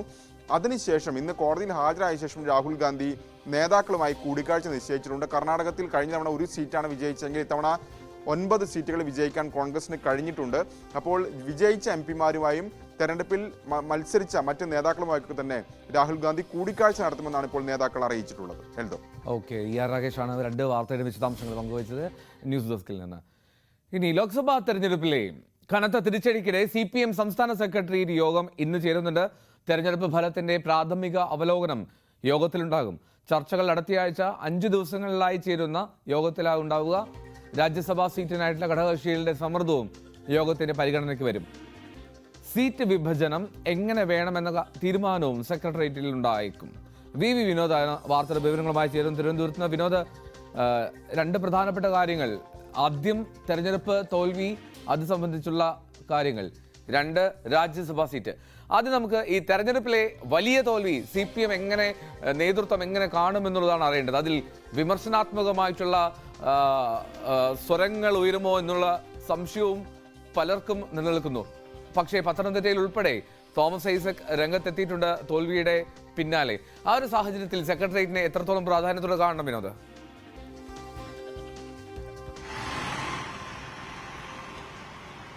എന്തോ അപ്രതീക്ഷിതമായ ഒരു തോൽവി തന്നെ എന്നാണ് ഇടതുപക്ഷം വിലയിരുത്തുന്നത്. പ്രത്യേകിച്ച് CPM-നെ സംബന്ധിച്ച് കൂടുതൽ സീറ്റുകൾ പ്രതീക്ഷിച്ചിരിക്കും. CPI ആ നിലയ്ക്ക് തന്നെ കൂടുതൽ സീറ്റ്, കഴിഞ്ഞ തവണ 1 സീറ്റ് ആലപ്പുഴയിൽ മാത്രമാണ് വിജയിക്കാൻ 2019 കഴിഞ്ഞത്. ആ നിലയിൽ നിന്ന് മാറ്റമുണ്ടാകുമെന്ന പ്രതീക്ഷയായിരുന്നു മുന്നണി വെച്ചു പുലർത്തിയിരുന്നത്. പക്ഷേ എന്തുകൊണ്ട് ഇത്തരത്തിൽ വലിയൊരു തോൽവി, വോട്ട് ശതമാനത്തിൽ കുറവ്, അതോടൊപ്പം തന്നെ പ്രതീക്ഷിച്ച മണ്ഡലങ്ങളിൽ പോലും വിജയിക്കാനാകാതെ പോയ സാഹചര്യം. മന്ത്രി രാധാകൃഷ്ണൻ മാത്രമാണ് വിജയിച്ചത്. ആലപ്പുഴ പോലും നിലനിർത്താൻ കഴിയാതെ പോയ സാഹചര്യം ഉണ്ടായിട്ടുണ്ട്. ആറ്റിങ്ങലിലൊക്കെയും വിജയം പ്രതീക്ഷിച്ചതാണ്. വടകരയിലെ തോൽവി 1 ലക്ഷം വോട്ടുകൾക്ക് കൂറ്റൻ തോൽവി. കെ ശൈലജയെ പോലെ ഒരു ഏറ്റവും പ്രധാനപ്പെട്ട മുഖത്തെ നിർത്തിയിട്ട് പോലും അവിടെ തോൽവി സംഭവിച്ചു. പ്രധാനപ്പെട്ട നേതാക്കളെല്ലാം തന്നെ തോറ്റമ്പുന്ന ഒരു കാഴ്ച. തോമസ് ഐസക് ഉൾപ്പെടെയുള്ളവർ വലിയ വോട്ടിന് പിറകിൽ പോകുന്ന ഒരു സാഹചര്യമുണ്ടായി. എന്തുകൊണ്ട് എന്നത് തന്നെയാണ് പ്രധാനപ്പെട്ട ചോദ്യം. അതിൽ പൊതുവിൽ നമുക്ക് പറയാൻ കഴിയുന്നത് കേന്ദ്രത്തിലെ രാഷ്ട്രീയ സാഹചര്യങ്ങൾ അതൊരു വലിയ ഘടകമാണ്. കാരണം BJP സർക്കാരിനെതിരെ പൊതുവിൽ ആളുകൾ വോട്ട് ചെയ്യുന്നു. അവിടെ CPM-നോ ഇടതുമുന്നണിക്കോ കാര്യമായ പ്രസക്തിയില്ല. അതുകൊണ്ട് തന്നെ കോൺഗ്രസ് അധികാരത്തിൽ വരിക എന്ന ഒരു ട്രെൻഡ് പൊതുവിൽ പ്രതിഫലിച്ചു. മറ്റൊന്ന് സംസ്ഥാന സർക്കാരിനെതിരെയുള്ള വികാരം അതൊരു പക്ഷേ ഇടതുമുന്നണി നേതൃത്വം അംഗീകരിക്കാനിടയില്ല. കാരണം 2019-ലും ഇത്തരത്തിൽ തോൽവിയുണ്ടായി. എന്നാൽ നിയമസഭാ തിരഞ്ഞെടുപ്പ് പിന്നീട് നടന്നപ്പോൾ കൂടുതൽ സീറ്റുകളിൽ വന്നു. അങ്ങനെയെങ്കിൽ എങ്ങനെയാണ് ജനവിരുദ്ധ വികാരം എന്ന് പറയാൻ കഴിയുക എന്ന ചോദ്യമാകും പ്രധാനമായും ഇടതുമുന്നണി ഉന്നയിക്കുക. അതുകൊണ്ട് തന്നെ ഇന്നത്തെ സംസ്ഥാന സെക്രട്ടേറിയറ്റുമായി ബന്ധപ്പെട്ട് കൂടുതൽ വിമർശനാത്മകമായി പ്രത്യേകിച്ച് സർക്കാരിനെതിരെയുള്ള ഒരു വിമർശന രീതിയിലേക്ക് നേതാക്കൾ പോകാനുള്ള സാധ്യത ഉണ്ടോ എന്ന് നമുക്ക് വ്യക്തതയില്ല. ഏതായിരുന്നാലും ജനകീയത തൃശ്ശൂരിലെ BJP-യുടെ വിജയം തന്നെയാണ് അവിടെ വേറിട്ട് നിൽക്കുന്ന ഒരു സാഹചര്യം. 2019-നെയും ഇപ്പോഴത്തെ പൊതു തിരഞ്ഞെടുപ്പിനെയും മാറ്റി നിർത്തുന്ന ഒരു പ്രധാനപ്പെട്ട ഘടകം BJP തൃശ്ശൂരിൽ വിജയിച്ചു എന്നത് തന്നെയാണ്. അവിടെ സുരേഷ് ഗോപി 70,000-ലധികം വോട്ടിന് മുകളിൽ പോകുമ്പോൾ അത് കോൺഗ്രസിന്റെ വോട്ടിലാണ് കുറവ് വന്നത് എന്ന് പൊതുവിൽ പറയാമെങ്കിലും BJP ജയിക്കാനുള്ളൊരു സാഹചര്യം, അതായത് കേരളത്തിൽ LDF സർക്കാർ ഭരണത്തിലിരിക്കുമ്പോൾ BJP അക്കൗണ്ട് തുറന്നു എന്നത് ഒരു നാണക്കേട് തന്നെയാണ്. അത് അങ്ങനെ തന്നെ നിൽക്കുന്നു. എന്തുകൊണ്ട് ജനങ്ങളെ വിശ്വാസത്തിലെടുക്കാൻ കഴിയുന്നില്ല, കൂടുതൽ സീറ്റുകളിൽ വിജയിക്കാൻ കഴിയുന്നില്ല, BJP-യുടെ അക്കൗണ്ട് തുറക്കൽ എന്തുകൊണ്ട് തൃശ്ശൂരിൽ തടയാൻ കഴിയില്ല തുടങ്ങി ഒട്ടനവധി ചോദ്യങ്ങളുണ്ട്. ഏതായിരുന്നാലും ജനകീയ മുഖം സർക്കാരിന് വേണം എന്ന അഭിപ്രായം വിമർശകർ ഉന്നയിക്കുന്നുണ്ട്, രാഷ്ട്രീയ നിരീക്ഷകർ ഉന്നയിക്കുന്നുണ്ട്. ഒരുപക്ഷെ പിണറായി വിജയൻ സർക്കാരിനെ വിമർശിച്ച് പുറത്തു നിൽക്കുന്ന CPM നേതാക്കളോ അല്ലെങ്കിൽ ആ തരത്തിലുള്ള അനുഭാവികളോ ഒക്കെയും ഇപ്പോഴത്തെ സർക്കാരിന്റെ പോക്ക് ശരിയല്ല എന്ന വിമർശനം പൊതുവിൽ ഉന്നയിക്കുന്നുണ്ട്. അതൊക്കെയും ഈ യോഗത്തിൽ 5 ദിവസം നീളുന്ന യോഗത്തിൽ അതെല്ലാം അവർ പരിഗണിക്കുമോ, അല്ലെങ്കിൽ ന്യൂനപക്ഷ പ്രീണനം ക്രൈസ്തവ വോട്ടുകൾ അത് കോൺഗ്രസിലേക്ക് പരമ്പരാഗതമായി പൊയ്ക്കൊണ്ടിരുന്നത് BJP-യിലേക്ക് മാറി. അതിനുള്ള കാരണം കൂടുതൽ മുസ്ലിം വിഭാഗത്തോട് CPM അടുക്കുന്നു, അല്ലെങ്കിൽ ഒരു വിഭാഗം നേതാക്കൾ അങ്ങനെ ഒരു രാഷ്ട്രീയ പ്രീണനം നടത്തുന്നു. അതിന്റെ പ്രതിഫലനമാണ് ഈ പോളറൈസേഷൻ. 2 വശത്തേക്ക് 2 സമുദായങ്ങൾ മാറുന്ന നിലയിലേക്ക്, 2 വിഭാഗങ്ങൾ മതവിഭാഗങ്ങൾ മാറുന്ന നിലയിലേക്ക് പോകുന്നത്. അതോടൊപ്പം തന്നെ പരമ്പരാഗതമായി CPM-ന് ലഭിച്ചുകൊണ്ടിരുന്ന വോട്ടുകൾ അത് പിന്നാക്ക വോട്ടുകളുണ്ട്, OBC വോട്ടുകളും പ്രത്യേകിച്ച് ഈഴവ വോട്ടുകളും പട്ടികജാതി പട്ടികവർഗ വോട്ടുകളുണ്ട്. പാർട്ടി അനുഭാവമായി കാലങ്ങളായി പാർട്ടിക്ക് പിന്തുണച്ചിരുന്ന CPM-നെ പിന്തുണച്ചിരുന്ന വോട്ടുകളുണ്ട്. അതെല്ലാം തന്നെ അകന്നുപോയോ എന്ന ഒരു ആശങ്ക ചില നേതാക്കളെങ്കിലും പങ്കുവയ്ക്കുന്നുണ്ട്. പക്ഷേ അതിനൊന്നും അടിസ്ഥാനമുണ്ടോ, അല്ലെങ്കിൽ അത്തരം കാര്യങ്ങൾ ശരിയാണോ എന്നത് ചർച്ചയിലേക്ക് വരാനോ അല്ലെങ്കിൽ അത് ശരിവെച്ചുകൊണ്ടുള്ള അങ്ങനെയുള്ള തിരുത്തൽ പ്രക്രിയയിലേക്ക് പോകാനോ ഉള്ള സാധ്യത ഉണ്ടോ എന്ന് കണ്ടറിയേണ്ടിയിരിക്കുന്നു. കാരണം നമ്മൾക്ക് മുമ്പിലുള്ള അനുഭവങ്ങൾ തന്നെയാണ്. പാർലമെന്റ് തെരഞ്ഞെടുപ്പിൽ ഒരുപക്ഷെ തിരിച്ചടി ഉണ്ടായാലും അസംബ്ലി തെരഞ്ഞെടുപ്പ്, നിയമസഭാ തെരഞ്ഞെടുപ്പാകുമ്പോൾ തിരിച്ച് കാര്യങ്ങൾ വരുന്നു. അതുകൊണ്ട് തന്നെ കേന്ദ്രത്തിലെ ഒരു രാഷ്ട്രീയ സാഹചര്യത്തിനനുസരിച്ച് ആളുകൾ വോട്ട് ചെയ്തു എന്നതാണ്. അവിടെയും നമ്മൾ ഒന്നുകൂടി പറയുന്നു, തൃശ്ശൂരിൽ BJP അക്കൗണ്ട് തുറന്നത്, തിരുവനന്തപുരത്ത് ശശി തരൂരിന്റെ 1 ലക്ഷം എന്ന ഭൂരിപക്ഷം 16,000-ലേക്ക് താഴ്ന്നത്, അത് രാജീവ് ചന്ദ്രശേഖർ കഷ്ടിച്ച് 1 മാസം മാത്രമാണ് പ്രചരണ രംഗത്തുണ്ടായിരുന്നത്. പന്ന്യൻ രവീന്ദ്രൻ ഒരു മണ്ഡലത്തിൽ ഒഴികെ ബാക്കി എല്ലാ മണ്ഡലങ്ങളിലും 3-ാം സ്ഥാനത്തേക്ക് പോയത്. ഇതെല്ലാം തന്നെ സ്വയം വിമർശനമായി കാണേണ്ട കാര്യങ്ങൾ എന്ന് പറയാവുന്ന ഒരു വസ്തുതയാണ്. എങ്കിലും അത്തരത്തിലുള്ള ചർച്ചകളിലേക്ക് കാര്യങ്ങൾ പോകുമോ എന്ന് ഈ 5 ദിവസത്തെ നേതൃയോഗം കഴിയുമ്പോൾ മാത്രമേ വ്യക്തമാകൂ. മറ്റൊന്ന്, രാജ്യസഭാ സീറ്റ് വിഭജനവുമായി ബന്ധപ്പെട്ടാണ്. അതിൽ ഇളമരം കരീമും അതോടൊപ്പം തന്നെ കേരള കോൺഗ്രസ് എമ്മിന്റെ ഒരു സീറ്റും ആ നിലയ്ക്കുള്ള ഒഴിവുകൾ 3 സീറ്റുകളാണ് ഒഴിവായി വരുന്നത്. ഇതിൽ 2 സീറ്റുകളിലേക്ക് ഇടതുമുന്നണിക്ക് പോകാൻ കഴിയുന്ന സാഹചര്യമുണ്ട്. അവിടെ CPI-യുടെ ഒരു സീറ്റ് ഒഴിവ് വരുന്നുണ്ട്, ബിനോയ് വിശ്വം ഒഴിയുന്നുണ്ട്. അങ്ങനെ 3 സീറ്റുകളിൽ 2 സീറ്റുകളിൽ ഇടതുമുന്നണിക്ക് അവകാശവാദം ഉന്നയിക്കാനും അവരുടേക്ക് പ്രതിനിധികളെ അയക്കാനും കഴിയുന്ന സാഹചര്യമുണ്ട്. ആ സീറ്റുകളെ സംബന്ധിച്ചുള്ള ചർച്ചകളാണ് ഇപ്പോൾ നടക്കുന്നത്. കേരള കോൺഗ്രസ് എമ്മും അതോടൊപ്പം തന്നെ CPI-യും വിട്ടുവീഴ്ചയ്ക്കില്ല എന്നൊരു നിലപാടിലേക്ക് പോയിട്ടുണ്ട്. RJD-യും അവരുടെ അവകാശവാദം ഉന്നയിക്കുന്നു. ഒരു സീറ്റിലേക്ക് ഏതായിരുന്നാലും CPM പ്രതിനിധി ആന്റണിയെ അയക്കും, അവശേഷിക്കുന്ന മറ്റൊരു സീറ്റിലേക്ക് ആരെ അയക്കണം എന്നതിനെ ചൊല്ലിയുള്ള ചർച്ചയാണ്. ഉഭയകക്ഷി ചർച്ചകൾ ഉണ്ടാകും. ഒരുപക്ഷെ ഇന്ന് ഉഭയകക്ഷി ചർച്ചയ്ക്കുള്ള സാധ്യതയുണ്ട്. അവിടെ ഈ CPIയും അതോടൊപ്പം തന്നെ കേരള കോൺഗ്രസ് എമ്മും വിട്ടുവീഴ്ചയ്ക്ക് തയ്യാറായില്ലെങ്കിൽ വലിയ തർക്കത്തിലേക്ക് കാര്യങ്ങൾ പോകും. തങ്ങൾ ഒരു സീറ്റുമായാണ് മുന്നണിയിലേക്ക് വന്നതെന്ന നിലപാടാണ് കേരള കോൺഗ്രസ് എം സ്വീകരിച്ചിട്ടുള്ളത്. ഇതിനകം തന്നെ ബിനോയ് വിശ്വം CPM നേതൃത്വവുമായി ആശയവിനിമയം നടത്തുകയും ചെയ്തു. തങ്ങളുടെ സീറ്റ് എന്ന നിലയ്ക്ക് തന്നെയാണ് CPIയും ഇക്കാര്യത്തിൽ നിലപാടെടുത്തിട്ടുള്ളത്. സർക്കാരിന്റെ പ്രോഗ്രസ് കാർഡ് ഇന്ന് പുറത്തുവരികയാണ്. 3-ാം വർഷത്തെ പ്രോഗ്രസ് കാർഡാണ്. വകുപ്പുകളുടെ ഇതുവരെയുള്ള പ്രവർത്തനങ്ങൾ സംബന്ധിച്ച വിലയിരുത്തൽ ഈ പ്രോഗ്രസ് കാർഡിൽ ഉണ്ടാകും. വൈകിട്ട് 4 മണിക്ക് സെക്രട്ടേറിയറ്റിലാണ് ഈ പ്രോഗ്രസ് കാർഡ് ആദ്യം പ്രകാശിപ്പിക്കുന്നത്. ചീഫ് സെക്രട്ടറി ഉൾപ്പെടെ മുഖ്യമന്ത്രിക്ക് പുറമെ മന്ത്രിമാരെല്ലാം ഉണ്ടാകും. ചീഫ് സെക്രട്ടറി അടക്കമുള്ളവർ ഇന്നത്തെ ഈ പരിപാടിയിൽ പങ്കെടുക്കും. ഏതായിരുന്നാലും ഇപ്പോഴത്തെ രാഷ്ട്രീയ സാഹചര്യത്തെ ചൂടുപിടിപ്പിക്കുന്നത് തന്നെയാണ് ഈ ഒരു സീറ്റ് LDFന് എന്നത്. അത് സംബന്ധിച്ചുള്ള ചർച്ചകൾ നേതൃത്വം നടത്തിയാലും ഇല്ലെങ്കിലും പൊതുസമൂഹം വലിയ തോതിൽ അക്കാര്യം ചർച്ച ചെയ്യുന്നുണ്ട്. ഓക്കെ, എന്തായാലും CPM സംസ്ഥാന സെക്രട്ടേറിയറ്റ് ചേരുകയാണ്. നിർണായകമായിട്ടുള്ള വിഷയങ്ങൾ ചർച്ചയ്ക്ക് എത്തുന്നു എന്നുള്ളതാണ്. പ്രത്യേകിച്ചും തെരഞ്ഞെടുപ്പ് തോൽവിയുടെ പശ്ചാത്തലത്തിലാണല്ലോ ആ ചർച്ച നടക്കുന്നത്. വിനോദാണ് വിവരങ്ങൾ പങ്കുവച്ചത് തിരുവനന്തപുരത്ത് നിന്ന്. നെടുമ്പാശ്ശേരി അവയവക്കടത്ത് കേസിൽ പോലീസ് പിടിയിലായ ഹൈദരാബാദ് സ്വദേശി ബെല്ലം രാമപ്രസാദ് കൊണ്ടയുടെ ചോദ്യം ചെയ്യൽ തുടരുകയാണ്. കഴിഞ്ഞ ദിവസമാണ് ഇയാളെ കസ്റ്റഡിയിൽ വിട്ടത്. കൂടുതൽ ചോദ്യം ചെയ്യലിനായി 10 ദിവസത്തെ പോലീസ് കസ്റ്റഡിയാണ് അനുവദിച്ചിരിക്കുന്നത്. ആജ്ഞ രവീന്ദ്രൻ കൊച്ചിയിൽ നിന്നും ചേരുകയാണ്. ആജ്ഞ, ഈ അവയവക്കടത്ത് കേസ് അത് ഒരു വലിയ ശൃംഖലയാണ്. അതിൽ ഒരുപാട് ബന്ധങ്ങൾ, സംസ്ഥാനം കടന്നുള്ള ബന്ധങ്ങൾ, രാജ്യം കടന്നുള്ള ബന്ധങ്ങളൊക്കെ ഉണ്ട് എന്നുള്ള തരത്തിൽ റിപ്പോർട്ടുകൾ വന്നിരുന്നു. അപ്പോൾ എന്തായി അന്വേഷണത്തിന്റെ ഘട്ടം എന്തായി?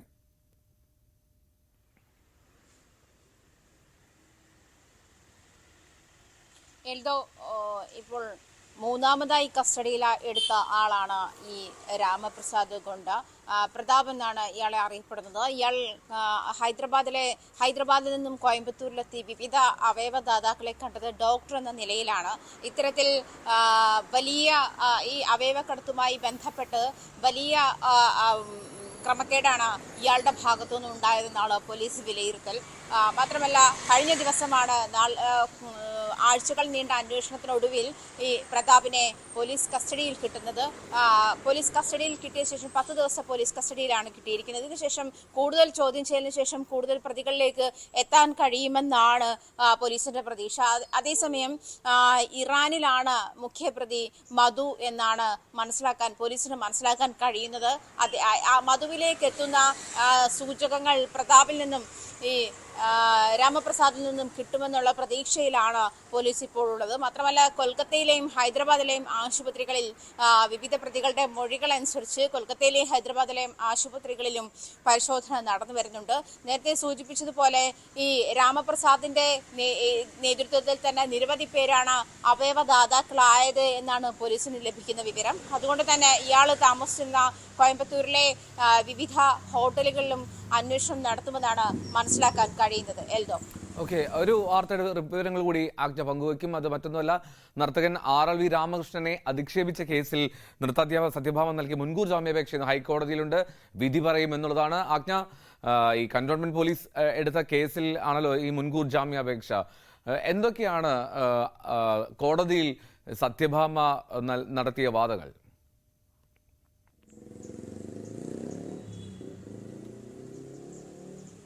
തനിക്കൊഴികെ ഇത് അപ്ലോഡ് ചെയ്ത യൂട്യൂബർക്ക് ഉൾപ്പെടെ ഇതിന് മുൻകൂർ ജാമ്യം ലഭിച്ചിട്ടുണ്ട് എന്ന് ചൂണ്ടിക്കാട്ടിയാണ് സത്യഭാമ കോടതിയെ സമീപിക്കുന്നത്. താൻ ജാത്യാധിക്ഷേപം നടത്തിയിട്ടില്ല, അല്ലെങ്കിൽ ആരെ എന്ന് വ്യക്തമാക്കി താൻ ആ ഇന്റർവ്യൂവിൽ ആരെ എന്ന് വ്യക്തമാക്കി ഒരാളെയും ഫോക്കസ് ചെയ്തിട്ടല്ല പറഞ്ഞത്. RLV രാമകൃഷ്ണന്റെ പേരെടുത്ത് പറഞ്ഞിട്ടില്ല തുടങ്ങിയ കാര്യങ്ങൾ ഉന്നയിച്ചിട്ടാണ് സത്യഭാമ കോടതിയെ സമീപിച്ചിരിക്കുന്നത്. RLV രാമകൃഷ്ണനെതിരായ ജാത്യാധിക്ഷേപത്തിന്റെ പേരിലാണ് കന്റോൺമെന്റ് പോലീസ് കേസെടുക്കുകയും യൂട്യൂബിൽ നൽകിയ അഭിമുഖത്തിന്റെ പേരിലാണ് കന്റോൺമെന്റ് പോലീസ് കേസെടുക്കുകയും അതേ തുടർന്നുണ്ടായ മുൻകൂർ ജാമ്യാപേക്ഷ ഹൈക്കോടതിയിൽ എത്തുകയും ചെയ്തിരുന്നു. ഒരിക്കൽ ഹൈക്കോടതി ഈ കേസിൽ മുൻകൂർ ജാമ്യം അനുവദിച്ചിട്ടുള്ളതാണ്. ഇപ്പോൾ അതിന്റെ കാലാവധി കഴിഞ്ഞ ശേഷമാണ് ഇപ്പോൾ മുൻകൂർ ജാമ്യാപേക്ഷയുമായി വീണ്ടും സത്യഭാമ എത്തിയിരിക്കുന്നത്. തനിക്ക് മുൻകൂർ ജാമ്യം ലഭിക്കേണ്ട സാഹചര്യം പറഞ്ഞിരിക്കുന്നത് യൂട്യൂബർക്കുൾപ്പെടെ മുൻകൂർ ജാമ്യം ലഭിച്ചിട്ടുണ്ട് എന്ന് ചൂണ്ടിക്കാട്ടിയാണ് സത്യഭാമ കോടതിയെ സമീപിച്ചിരിക്കുന്നത്. എൽദോ, ഓക്കെ, ആജ്ഞ രവീന്ദ്രനാണ് കൊച്ചിയിൽ നിന്ന് വിവരങ്ങൾ പങ്കുവച്ചത്. ഇനി മുസ്ലിം ലീഗിന്റെ രാജ്യസഭാ സ്ഥാനാർത്ഥിയെ ശനിയാഴ്ച പ്രഖ്യാപിച്ചേക്കും. യുവാക്കൾക്കാണ് പരിഗണന എന്ന് നേതൃത്വം പറയുമ്പോഴും സീറ്റിനായി സമ്മർദ്ദം ചെലുത്തുന്നവരിൽ മുതിർന്ന നേതാക്കൾ ഏറെയുണ്ട്. CV അനുമോദ് മലപ്പുറത്ത് നിന്ന് ചേരുന്നു. അനുമോദ്, ആരൊക്കെയാണ് പ്രധാനമായും ഈ രാജ്യസഭാ സീറ്റിൽ കണ്ണുവെക്കുന്നത്?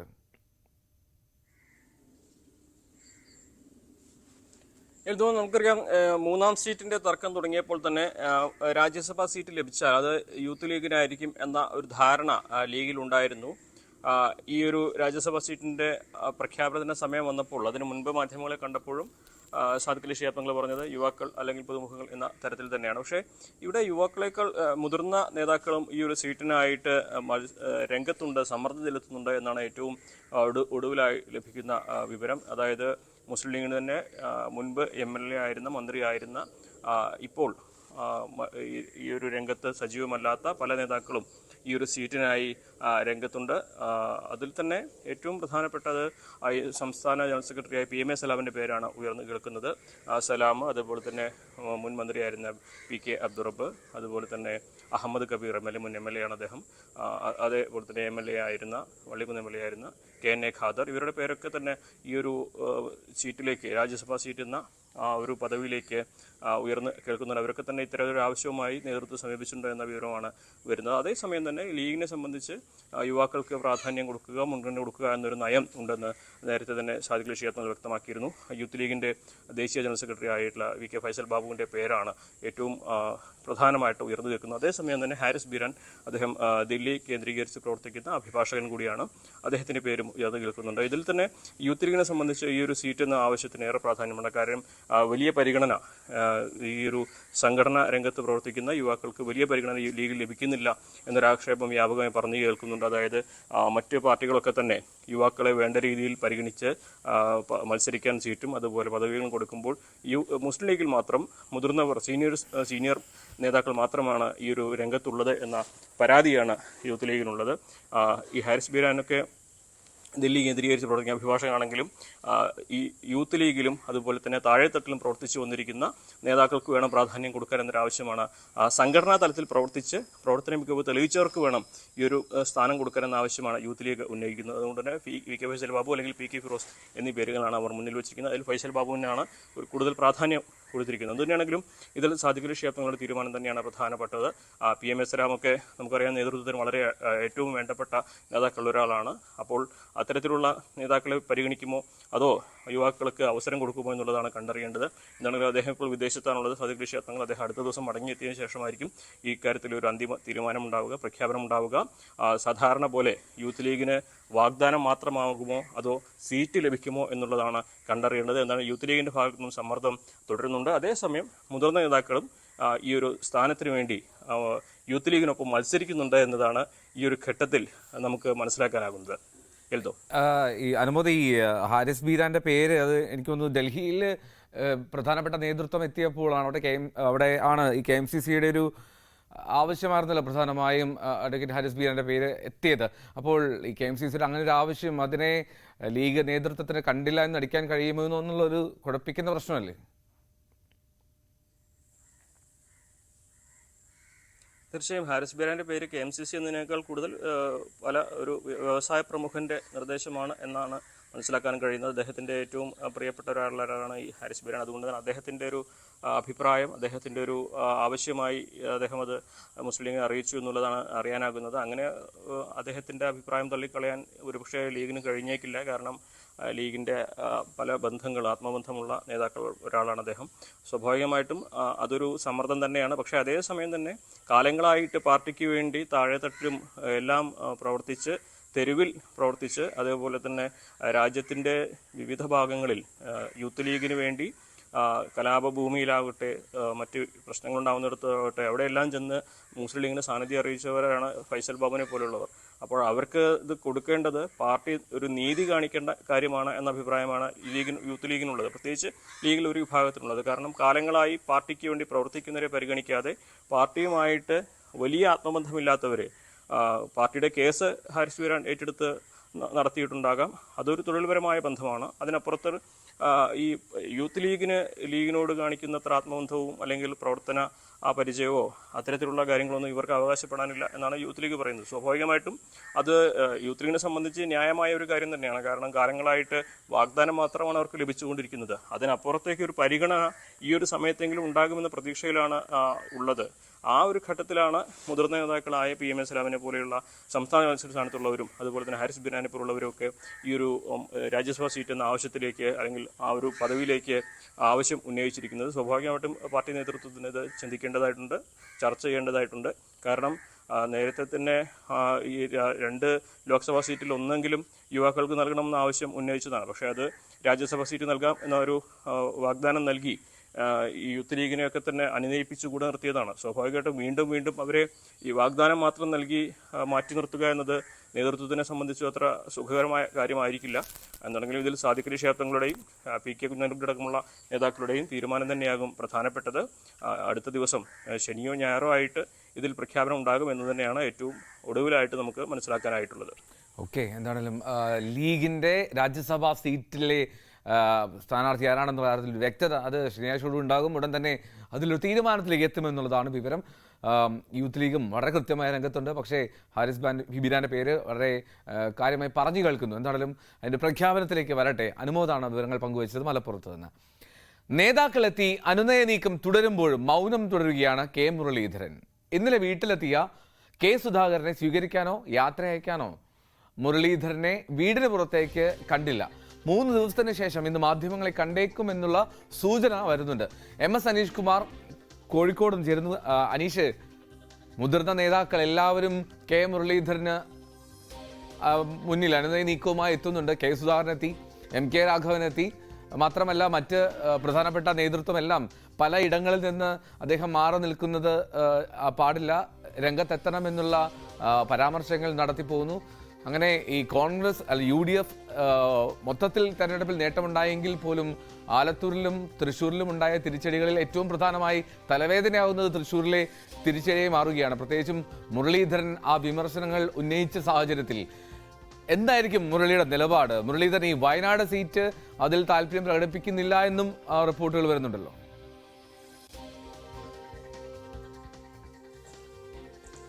എൽദോ 18 സീറ്റുകളിൽ വിജയിച്ച് അല്ലെങ്കിൽ 18 സീറ്റുകൾ മുന്നണി നേടിയെങ്കിലും അതിനേക്കാൾ ചർച്ചയാവുന്നത് തീർച്ചയായും തൃശ്ശൂരിലെ തോൽവി തന്നെയാണ്. അവിടെ UDF സ്ഥാനാർത്ഥി 3ാം സ്ഥാനത്തേക്ക് പോയത് ഏതാണ്ട് കോൺഗ്രസ് കേന്ദ്രങ്ങളെ ഞെട്ടിക്കുന്ന രീതിയിൽ തന്നെയായിരുന്നു കാര്യങ്ങൾ നീങ്ങിയത്. അവിടെയാണ് വടകരയിൽ നിന്നും പാർട്ടി നേതൃത്വത്തിൻ്റെ നിർദ്ദേശപ്രകാരം അല്ലെങ്കിൽ നിർബന്ധപ്രകാരം തൃശ്ശൂർ പോയി മത്സരിക്കുകയും തെരഞ്ഞെടുപ്പ് കാലത്തുടനീളം പ്രചാരണത്തിൽ പ്രശ്നങ്ങളുണ്ടെന്ന് KPCCയോട് വ്യക്തമാക്കിയെങ്കിലും അതിനൊരു പരിഹാരമാർഗം കാണാതെ തെരഞ്ഞെടുപ്പിലേക്ക് നീങ്ങുകയും പിന്നീട് ദയനീയ തോൽവി നേരിടുകയുമാണ് ചെയ്തത്.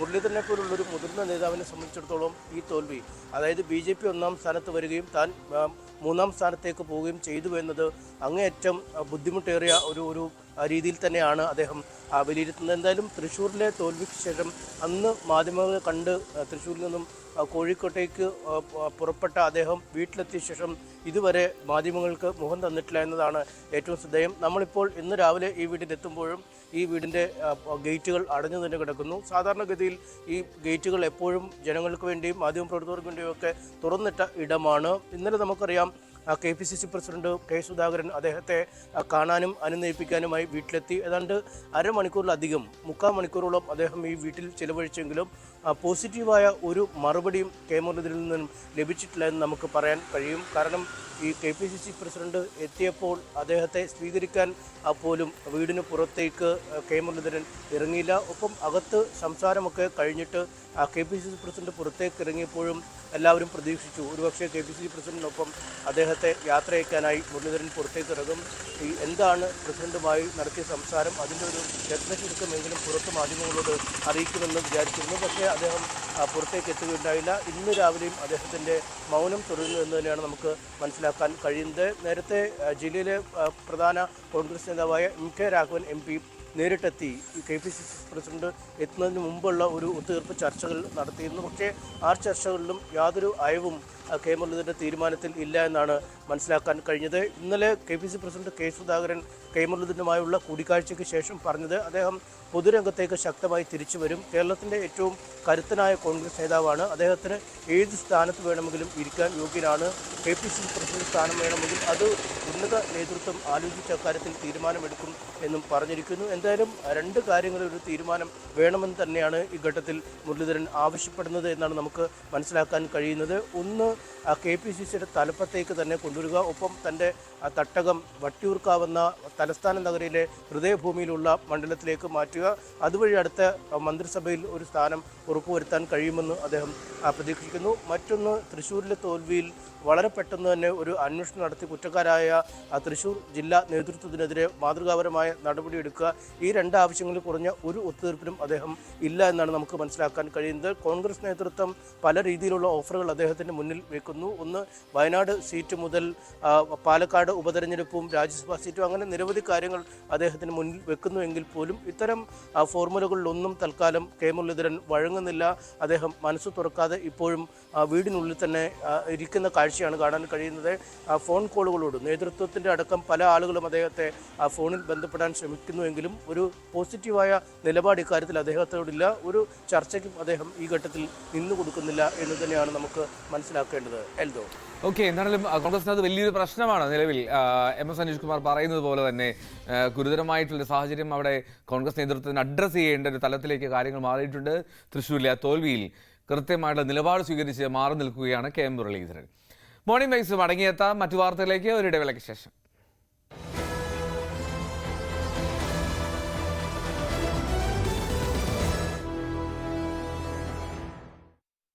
by SD Paint.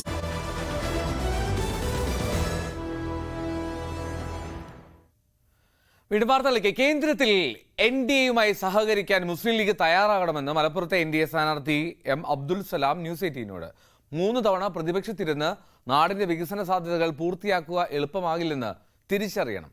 മലപ്പുറത്ത് മികച്ച പ്രകടനം കാഴ്ചവെക്കാനായി എന്നും അബ്ദുൽ സലാം ന്യൂസ് 18നോട് പറഞ്ഞു. മലപ്പുറത്തിന്റെ ചരിത്രത്തിലെ NDAയുടെ ഏറ്റവും മികച്ച പ്രകടനമാണ് ശ്രീ അബ്ദുൽ സലാമിൻ്റേത്. 85,000-ലധികം വോട്ടുകൾ അദ്ദേഹത്തിന് നേടാൻ സാധിച്ചു. അദ്ദേഹം നമ്മോടൊപ്പം ചേരുന്നു. 1,00,000-ഓളം വോട്ടുകളാണ്, അതിലും മുകളിൽ വോട്ടുകളാണെങ്കിൽ പ്രതീക്ഷിച്ചിരുന്നത്. പക്ഷെ അത്രയും ഉയരാൻ കഴിഞ്ഞില്ല. നിരാശയുണ്ടോ അതില്? തീർച്ചയായിട്ടും നിരാശയൊക്കെ ഉണ്ട്. എന്നാൽ തന്നെയും ഈ NDAയുടെ ചരിത്രത്തിൽ, മലപ്പുറം ചരിത്രത്തിൽ, അല്ലെങ്കിൽ BJPയുടെ ചരിത്രത്തിൽ ഏറ്റവും വലിയ വോട്ട്, ഏറ്റവും വലിയ നമ്പർ ഓഫ് വോട്ടാണ് ഇപ്പോൾ കിട്ടിയത്. കഴിഞ്ഞ പ്രാവശ്യം കിട്ടിയതിനേക്കാളും ഏതാണ്ട് 16,500 വോട്ട് കൂടുതൽ ഇവിടെ നിന്ന് കിട്ടി എന്ന് പറഞ്ഞു കഴിഞ്ഞാൽ അത് പേഴ്സണൽ വോട്ടാവാം, അല്ലെങ്കിൽ ഇഷ്ടമുള്ളവരുടെ വോട്ടാവാം, അയക്കാം. ഏതായാലും അത്രയും വോട്ട് കിട്ടി എന്നുള്ളത് വളരെ വളരെ സന്തോഷമുള്ള ഒരു കാര്യം തന്നെയാണ്. മലപ്പുറത്തും NDA മാറും, വളരും എന്ന് കാണിച്ചു തരികയാണ്. ഇനിയുള്ളവർ ഈ ഒരു റൂട്ട് പിടിച്ച് മുന്നോട്ട് പോയി കഴിഞ്ഞാൽ മാറ്റം വരും. നമുക്ക് വന്ന ഡിഫക്ട്സ് എല്ലാം, ഡെഫിഷ്യൻസിയൊക്കെ മനസ്സിലാക്കി കറക്റ്റ് ചെയ്ത് എല്ലാവരെയും ഉൾക്കൊണ്ടുകൊണ്ട് നമ്മൾ മുന്നോട്ട് പോയി കഴിഞ്ഞാൽ വരും കാലങ്ങളിൽ മാറ്റം വരും എന്നുള്ളത് യാതൊരു സംശയമില്ല. മറ്റൊരു പ്രധാനപ്പെട്ട കാര്യം എനിക്കിവിടെ പറയാനുള്ള കാര്യം എന്ന് പറഞ്ഞാൽ, ഈ ഇലക്ഷന് ഞാൻ ഏതാണ്ട് 2 മാസം ഇവിടെ ഉണ്ടായിരുന്നു. ഈ 2 മാസവും ഞാൻ വർക്ക് ചെയ്തതിനേക്കാളും എൻ്റെ പാർട്ടിയുടെ ആൾക്കാർ, BJPയുടെ ആൾക്കാർ, NDA അലയൻസിൻ്റെ ആൾക്കാർ ഒക്കെ വർക്ക് ചെയ്ത അവരോട് എനിക്ക് നന്ദിയുണ്ട്. അതിനപ്പുറം ഈ വോട്ട് ചെയ്ത 85,000-ൽ പരം ആൾക്കാരോടും എനിക്ക് നന്ദിയുണ്ട്. വീണ്ടും എന്നെ സപ്പോർട്ട് ചെയ്ത്, ഇപ്രാവശ്യം എന്നെ മീഡിയയൊക്കെ സ്വന്തമായിട്ട് സപ്പോർട്ട് ചെയ്ത എല്ലാ മീഡിയയോടും എൻ്റെ ഹൃദയം നിറഞ്ഞ നന്ദി ഞാൻ അറിയിക്കുന്നു. ഈ കേന്ദ്രത്തില് പ്രതീക്ഷിച്ചൊരു നേട്ടം കൈവരിക്കാൻ NDAക്ക് കഴിഞ്ഞിട്ടില്ല. അത് ഒരു നിരാശ നൽകുന്ന ഒരു കാര്യമല്ലേ? അതിന് ഞാൻ ഇങ്ങനെയാണ് കാണുന്നത്. അതായത് നമ്മൾ 400 പ്രതീക്ഷിച്ചിരുന്നു. അതായത് 273 മതി എന്നുള്ളിടത്ത് 400 പ്രതീക്ഷിച്ചിരുന്നു. ആ പ്രതീക്ഷയും കൊണ്ട് ഇരുന്നത് കൊണ്ടാണ് 293 വന്നപ്പോഴത്തേക്ക് നമുക്കൊരു നഷ്ടം വന്നത്. എനിക്ക് തോന്നി ശരിക്കും അപ്പോൾ ഒരു മിക്സഡ് ഫീലിംഗാണ് തോന്നിയത്. മിക്സഡ് ഫീലിംഗ് എന്ന് പറഞ്ഞാൽ സന്തോഷം തോന്നി, ഭരണം ഉണ്ടല്ലോ, കണ്ടിന്യൂ ചെയ്യാമല്ലോ, ഇന്ത്യ പാർട്ടി വന്ന് രാജ്യത്തെ മൊത്തം റോബ് ചെയ്ത് പോയില്ലല്ലോ എന്നൊക്കെ തോന്നി, സന്തോഷം തോന്നി. അല്പം ഡിസപ്പോയിൻമെന്റ് തോന്നിയത് നമ്മുടെ 241 എന്ന BJP നമ്പർ ഒരു 275 എത്തിയിരുന്നെങ്കിൽ നമ്മുടെ ആ ഗ്രാഫിന്റെ ഗ്രോത്ത് വളരെ സ്ട്രോങ് ആയിരിക്കും. എന്നൊക്കെ അല്പം ഒരു ചെറിയ നിരാശ തോന്നിയെങ്കിലും ഭരണം കയ്യിൽ കിട്ടി എന്നുള്ളത് വളരെ വളരെ നല്ലൊരു കാര്യമാണ് അത്. പിന്നെ ചിലർ പറയുന്നുണ്ട് അലയൻസിൽ പിന്നെ ആന്ധ്ര അല്ലെങ്കിൽ ബീഹാറൊക്കെ കയറി മോഡിജിയെ ഭരിക്കുമെന്ന്. ആരും ഭരിക്കാൻ ഒക്കത്തില്ല, മോഡി ആർക്കും ഭരിക്കാൻ ഒക്കത്തില്ല. കാര്യം എന്താണെന്നറിയോ, മോഡിജി രാഷ്ട്രം കണ്ട നമ്മുടെ രാജ്യം കണ്ട ഏറ്റവും വലിയ പൊളിറ്റിക്കൽ ചാണക്യനാണ്. അദ്ദേഹത്തിന് അറിയാം എങ്ങനെ ഭരിക്കണം, മനുഷ്യന്റെ സൈക്കോളജി എന്താണ്, കോമൺ മാന്റെ മനസ്സെന്താണ്, അവന്റെ ആവശ്യം എന്താണ്, ഇത് കൃത്യമായിട്ട് അറിയാം. രാഷ്ട്രീയക്കാരന്റെ സൈക്കോളജിയൊക്കെ നന്നായിട്ട് അറിയാം. അദ്ദേഹത്തെ ഫോക്കസ് ഒന്നേ ഉള്ളൂ, 1.45 ബില്യൺ പീപ്പിൾ ഓഫ് ഇന്ത്യ. അവൻ എന്ത് ചെയ്യണമെന്നേ ഉള്ളൂ. മറ്റേ പൊളിറ്റീഷ്യനെ എങ്ങനെ നിർത്തണം, എങ്ങനെ വരച്ച് നിർത്തണം എന്നൊക്കെ അദ്ദേഹത്തിന് നന്നായിട്ട് അറിയാം. ഞാൻ മനസ്സിലാക്കിയ നരേന്ദ്രമോദിയാണെങ്കിൽ മോഡി 1ഉം മോഡി 2ഉം കൊണ്ടുപോയ അതേ രീതിയിൽ തന്നെ ഒരുപക്ഷെ അതിനേക്കാളും നന്നായിട്ട് തന്നെ മോഡിജി വണ്ടി ഓടിച്ചു പോവും എന്നുള്ള സംശയമൊന്നുമില്ല. ഇടയ്ക്കിടയ്ക്ക് ചിലപ്പോൾ ചില പൊട്ടിത്തെറികളൊക്കെ ഉണ്ടാവാം. അതൊക്കെ അതിനിടയിൽ നിന്നുകൊണ്ട് തന്നെ ഞാൻ വിശ്വസിക്കുന്നു Modiji term number 3 will be same as 1 and 2. മുസ്ലിങ്ങൾക്കെതിരെ മോദിയുടെ പരാമർശങ്ങൾ വലിയ തെരഞ്ഞെടുപ്പിൽ ചർച്ചയായിരുന്നു. വർഗീയ പ്രചരണം നടത്തിയെന്ന തോതിൽ പ്രചരണങ്ങളുണ്ടായിരുന്നു. അതൊക്കെ ഈ തെരഞ്ഞെടുപ്പിനെ സ്വാധീനിച്ചു എന്ന് കരുതാൻ പറ്റും? സ്വാധീനിച്ചില്ല എന്ന് പറഞ്ഞു കഴിഞ്ഞാൽ ശരിയാകത്തില്ല. കാര്യം എന്താണെന്നറിയാം, മോഡിജി അന്ന് രാജസ്ഥാനിൽ പറഞ്ഞതിനെ പറ്റി ഇവരൊക്കെ ഒരുപാട് കൊട്ടിഘോഷിച്ചു. നമ്മൾ മനസ്സിലാക്കേണ്ടത് അദ്ദേഹം നിന്ന് പറഞ്ഞ പ്ലാറ്റ്ഫോം ഏത്.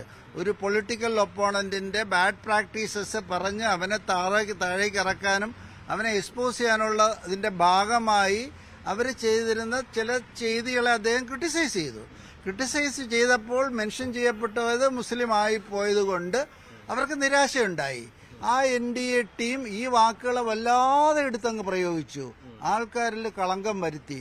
എന്നിട്ട് എന്ത് ചെയ്തു, മോഡിജി 2 ദിവസം കഴിയുമ്പോൾ വളരെ കൃത്യമായിട്ട് പറഞ്ഞു. എന്താ പറഞ്ഞത്, എന്നെങ്കിലും ഒരു ഹിന്ദുവിനെയോ മുസ്ലിമിനെയോ രണ്ടായി കാണുന്ന ഒരു കാലാവസ്ഥ വന്നു കഴിഞ്ഞാൽ, മോഡിജിക്ക് വന്നു കഴിഞ്ഞാൽ അന്ന് ഞാൻ നിർത്തും ഈ പരിപാടി, അങ്ങനെ ഞാൻ പോകില്ല എന്ന് പറഞ്ഞ വർത്തമാനം വളരെ കുറച്ച് ആൾക്കാരെ റിപ്പോർട്ട് ചെയ്തോളൂ. അതാണ് അതിന്റെ crux of it.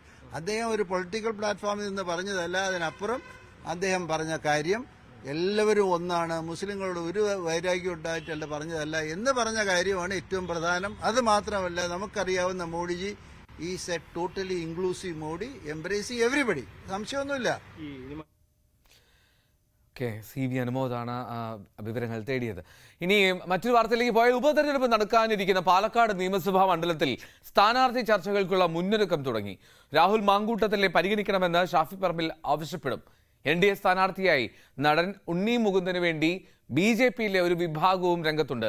Shobha സുരേന്ദ്രനെയോ C കൃഷ്ണകുമാറിനെയോ പരിഗണിക്കുന്നതിൽ മറുവിഭാഗം എതിർപ്പുയർത്തുമെന്നുള്ളതാണ്. LDF ജനസമ്മതനായിട്ടുള്ള യുവ നേതാവിനെയാവും രംഗത്തിറക്കാൻ സാധ്യത. കഴിഞ്ഞ 2 തവണ ഷാഫി പറമ്പിൽ ജയിച്ച പാലക്കാട് നിയോജക മണ്ഡലത്തിൽ UDFൽ നിന്ന് യുവ സ്ഥാനാർത്ഥിക്കാവും ഇത്തവണയും പരിഗണന. രാഹുൽ മാങ്കൂട്ടത്തിനെ സ്ഥാനാർത്ഥിയാക്കണമെന്ന നിലപാടാവും ഷാഫി പറമ്പിൽ സ്വീകരിക്കുക. VT ബൽറാമിന്റെ പേര് പറഞ്ഞു കേൾക്കുന്നുണ്ടെങ്കിലും ഷാഫിയുടെ നിലപാടിന് നേതൃത്വം മുൻതൂക്കം നൽകിയേക്കും. AKG വിരുദ്ധ പരാമർശം നടത്തിയതിനാൽ തന്നെ CPM വോട്ടുകൾ VT ബൽറാമിന് ലഭിക്കില്ലെന്നാണ് ഷാഫി വിഭാഗത്തിന്റെ നിലപാട്.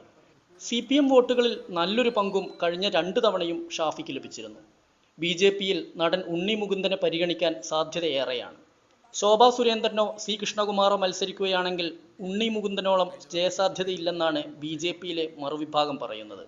സുരേഷ് ഗോപിയുടെ സ്റ്റാർഡമാണ് തൃശൂർ ലഭിക്കാൻ പ്രധാന കാരണമെന്നും അതുകൊണ്ട് തന്നെ ഉണ്ണി മുകുന്ദനെ പാലക്കാട് പരീക്ഷിക്കുന്നതിൽ തെറ്റില്ലെന്നും ഇവർ പറയുന്നു. ജനസമ്മതിയുള്ള യുവനേതാക്കളെ ഇറക്കാനാവും CPM ശ്രമം.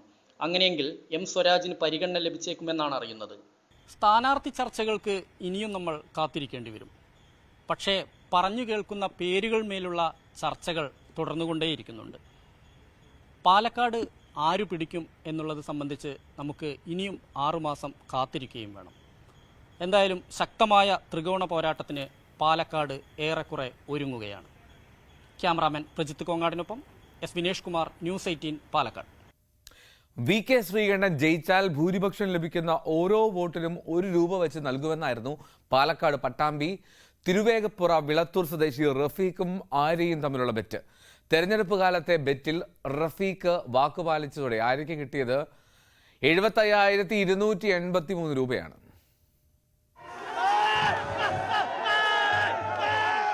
വിളത്തൂർ സ്വദേശി റഫീഖ് സ്വകാര്യ സ്ഥാപനത്തിലെ ജീവനക്കാരിയായ ആര്യയുമായി ഒരു ബെറ്റ് വെച്ചു. VK ശ്രീകണ്ഠൻ ജയിച്ചാൽ ഭൂരിപക്ഷം ലഭിക്കുന്ന ഓരോ വോട്ടിനും 1 രൂപ വെച്ച് നൽകാം എന്നതായിരുന്നു ബെറ്റ്. ശ്രീകണ്ഠൻ ജയിക്കുകയാണെങ്കിൽ ശ്രീകണ്ഠൻ എത്ര വോട്ട് ഭൂരിപക്ഷം വന്നാലും 1 രൂപ വെച്ചിട്ട് ഒരു വോട്ടിന് 1 രൂപ വെച്ചിട്ട് കൊടുക്കും. ഇല്ലെങ്കിൽ 1000 രൂപ കയറും. 1000 രൂപ ഒരു വോട്ടിന് ഇവന്റെ ഭൂരിപക്ഷം എങ്ങനെയാ വരുന്നത് അതിനനുസരിച്ച് ഓടും തരണം. സമീപത്തുണ്ടായിരുന്നവരെ ബെറ്റിന്റെ മധ്യസ്ഥരാക്കി. ഫലം വന്നതോടെ VK ശ്രീകണ്ഠന് ലഭിച്ച 75,283 വോട്ട് ഭൂരിപക്ഷത്തിന് സമാനമായ തുക റഫീഖ് ആര്യയ്ക്ക് കൈമാറി. ഞാനും കൂടെ ഈ കടയില് കസ്റ്റമറായി വന്ന സമയത്താണ് ഇവിടെ ഇങ്ങനെ ഒരു ബെറ്റ് കണ്ടത്. ഈ ബെറ്റുമായി ബന്ധപ്പെട്ടിട്ട് എനിക്ക് അത്ര താല്പര്യമില്ല. പക്ഷെ ഞാൻ കണ്ടെന്നുള്ള പേരിൽ ഇവനോട് വാക്ക് പാലിക്കാൻ തയ്യാറാണെന്ന് ചോദിച്ചപ്പോൾ ഞാൻ വാക്ക് പാലിക്കാൻ തയ്യാറാണെന്ന് റഫീഖ് പറയുകയും ഇവള് കിട്ടി ബോധിച്ചതായിട്ട് എന്നെ അറിയിക്കുകയും ചെയ്തു. ഞാൻ ഈ സാക്ഷിയായിട്ട് ഇവിടെ ഉണ്ടായിരുന്നു. അതുകൊണ്ടാണ് ഞാൻ ഈ സംഭവത്തിൽ പങ്കെടുത്തത്. ആര്യ ജോലി ചെയ്യുന്ന സ്ഥാപനത്തിലേക്ക് സാധനങ്ങൾ എടുക്കാൻ വന്നതായിരുന്നു റഫീഖ്. ഇതിനിടെ ഉണ്ടായ രാഷ്ട്രീയ ചർച്ചകൾ ബെറ്റ് വരെ എത്തി. ആര്യയാകട്ടെ കട്ട VK ശ്രീകണ്ഠൻ ഫാനും, റഫീഖാകട്ടെ പ്രദേശത്തെ CPM പ്രവർത്തകനും, ആര്യയുടെ ഭർത്താവ് സുജീഷ് കോൺഗ്രസ് പ്രവർത്തകനും. മനം നിറഞ്ഞായിരുന്നു ആര്യയുടെ വീട്ടിലേക്കുള്ള മടക്കം. ന്യൂസ് 18 പാലക്കാട്. കാസർഗോഡ് തൃക്കരിപ്പൂരിൽ ബൈക്ക് അപകടത്തിൽ 2 യുവാക്കൾ മരിച്ചു. പെരുമ്പ സ്വദേശി ഷാനിദ്, തൃക്കരിപ്പൂർ മെട്ടമൽ സ്വദേശി സുഹൈൽ എന്നിവരാണ് മരിച്ചത്. KV ബൈജു വിവരങ്ങളുമായി ചേരുന്നു. ബൈജു, എങ്ങനെയാണ് അപകടമുണ്ടായത്? എൽദോ, തൃക്കരിപ്പൂർ പയ്യന്നൂർ പ്രധാന പാതയിൽ തെക്കുംപാടാണ് ബൈക്ക് ടെലിഫോൺ പോസ്റ്റിലിടിച്ച് 2 പേർ മരിച്ചത്. പെരുമ്പ സ്വദേശിയായ ഷാനിദ്, തൃക്കരിപ്പൂർ മൊട്ടമ്മൽ സ്വദേശി സുഹൈൽ എന്നിവരാണ് മരിച്ചത്. ഇതിൽ പ്രവാസിയായ സുഹൈൽ അവധിക്ക് നാട്ടിലെത്തിയതാണ്. ഈ ബൈക്ക് പയ്യന്നൂരിൽ നിന്നും തൃക്കരിപ്പൂർ ഭാഗത്തേക്ക് വരികയായിരുന്നു. ഇന്ന് പുലർച്ചെയോടെയാണ് അപകടമുണ്ടായത്. ഇതിൽ അമിത വേഗതയാണ് അപകട കാരണമെന്നാണ് പോലീസ് പറയുന്നത്. ഇരുവരുടെയും മൃതദേഹങ്ങൾ കണ്ണൂർ ഗവൺമെന്റ് മെഡിക്കൽ കോളേജിലേക്ക് മാറ്റിയിട്ടുണ്ട്. പലതോ ഓക്കെ, 2 യുവാക്കളുടെ മരണമാണ് ബൈക്ക് അപകടത്തിലുണ്ടായത്. തൃക്കരിപ്പൂരിലാണ് 2 യുവാക്കളുടെ മരണം സംഭവിച്ച ബൈക്ക് അപകടമുണ്ടായത്. KV ബൈജു ആണ് വിവരങ്ങൾ പങ്കുവച്ചത്. എന്നാൽ ഈ വാർത്തയോടുകൂടി മോർണിംഗ് വൈബ്സിന്റെ സമയം പൂർത്തിയാവുകയാണ്. വീണ്ടും നാളെ കാണാം. നമസ്കാരം.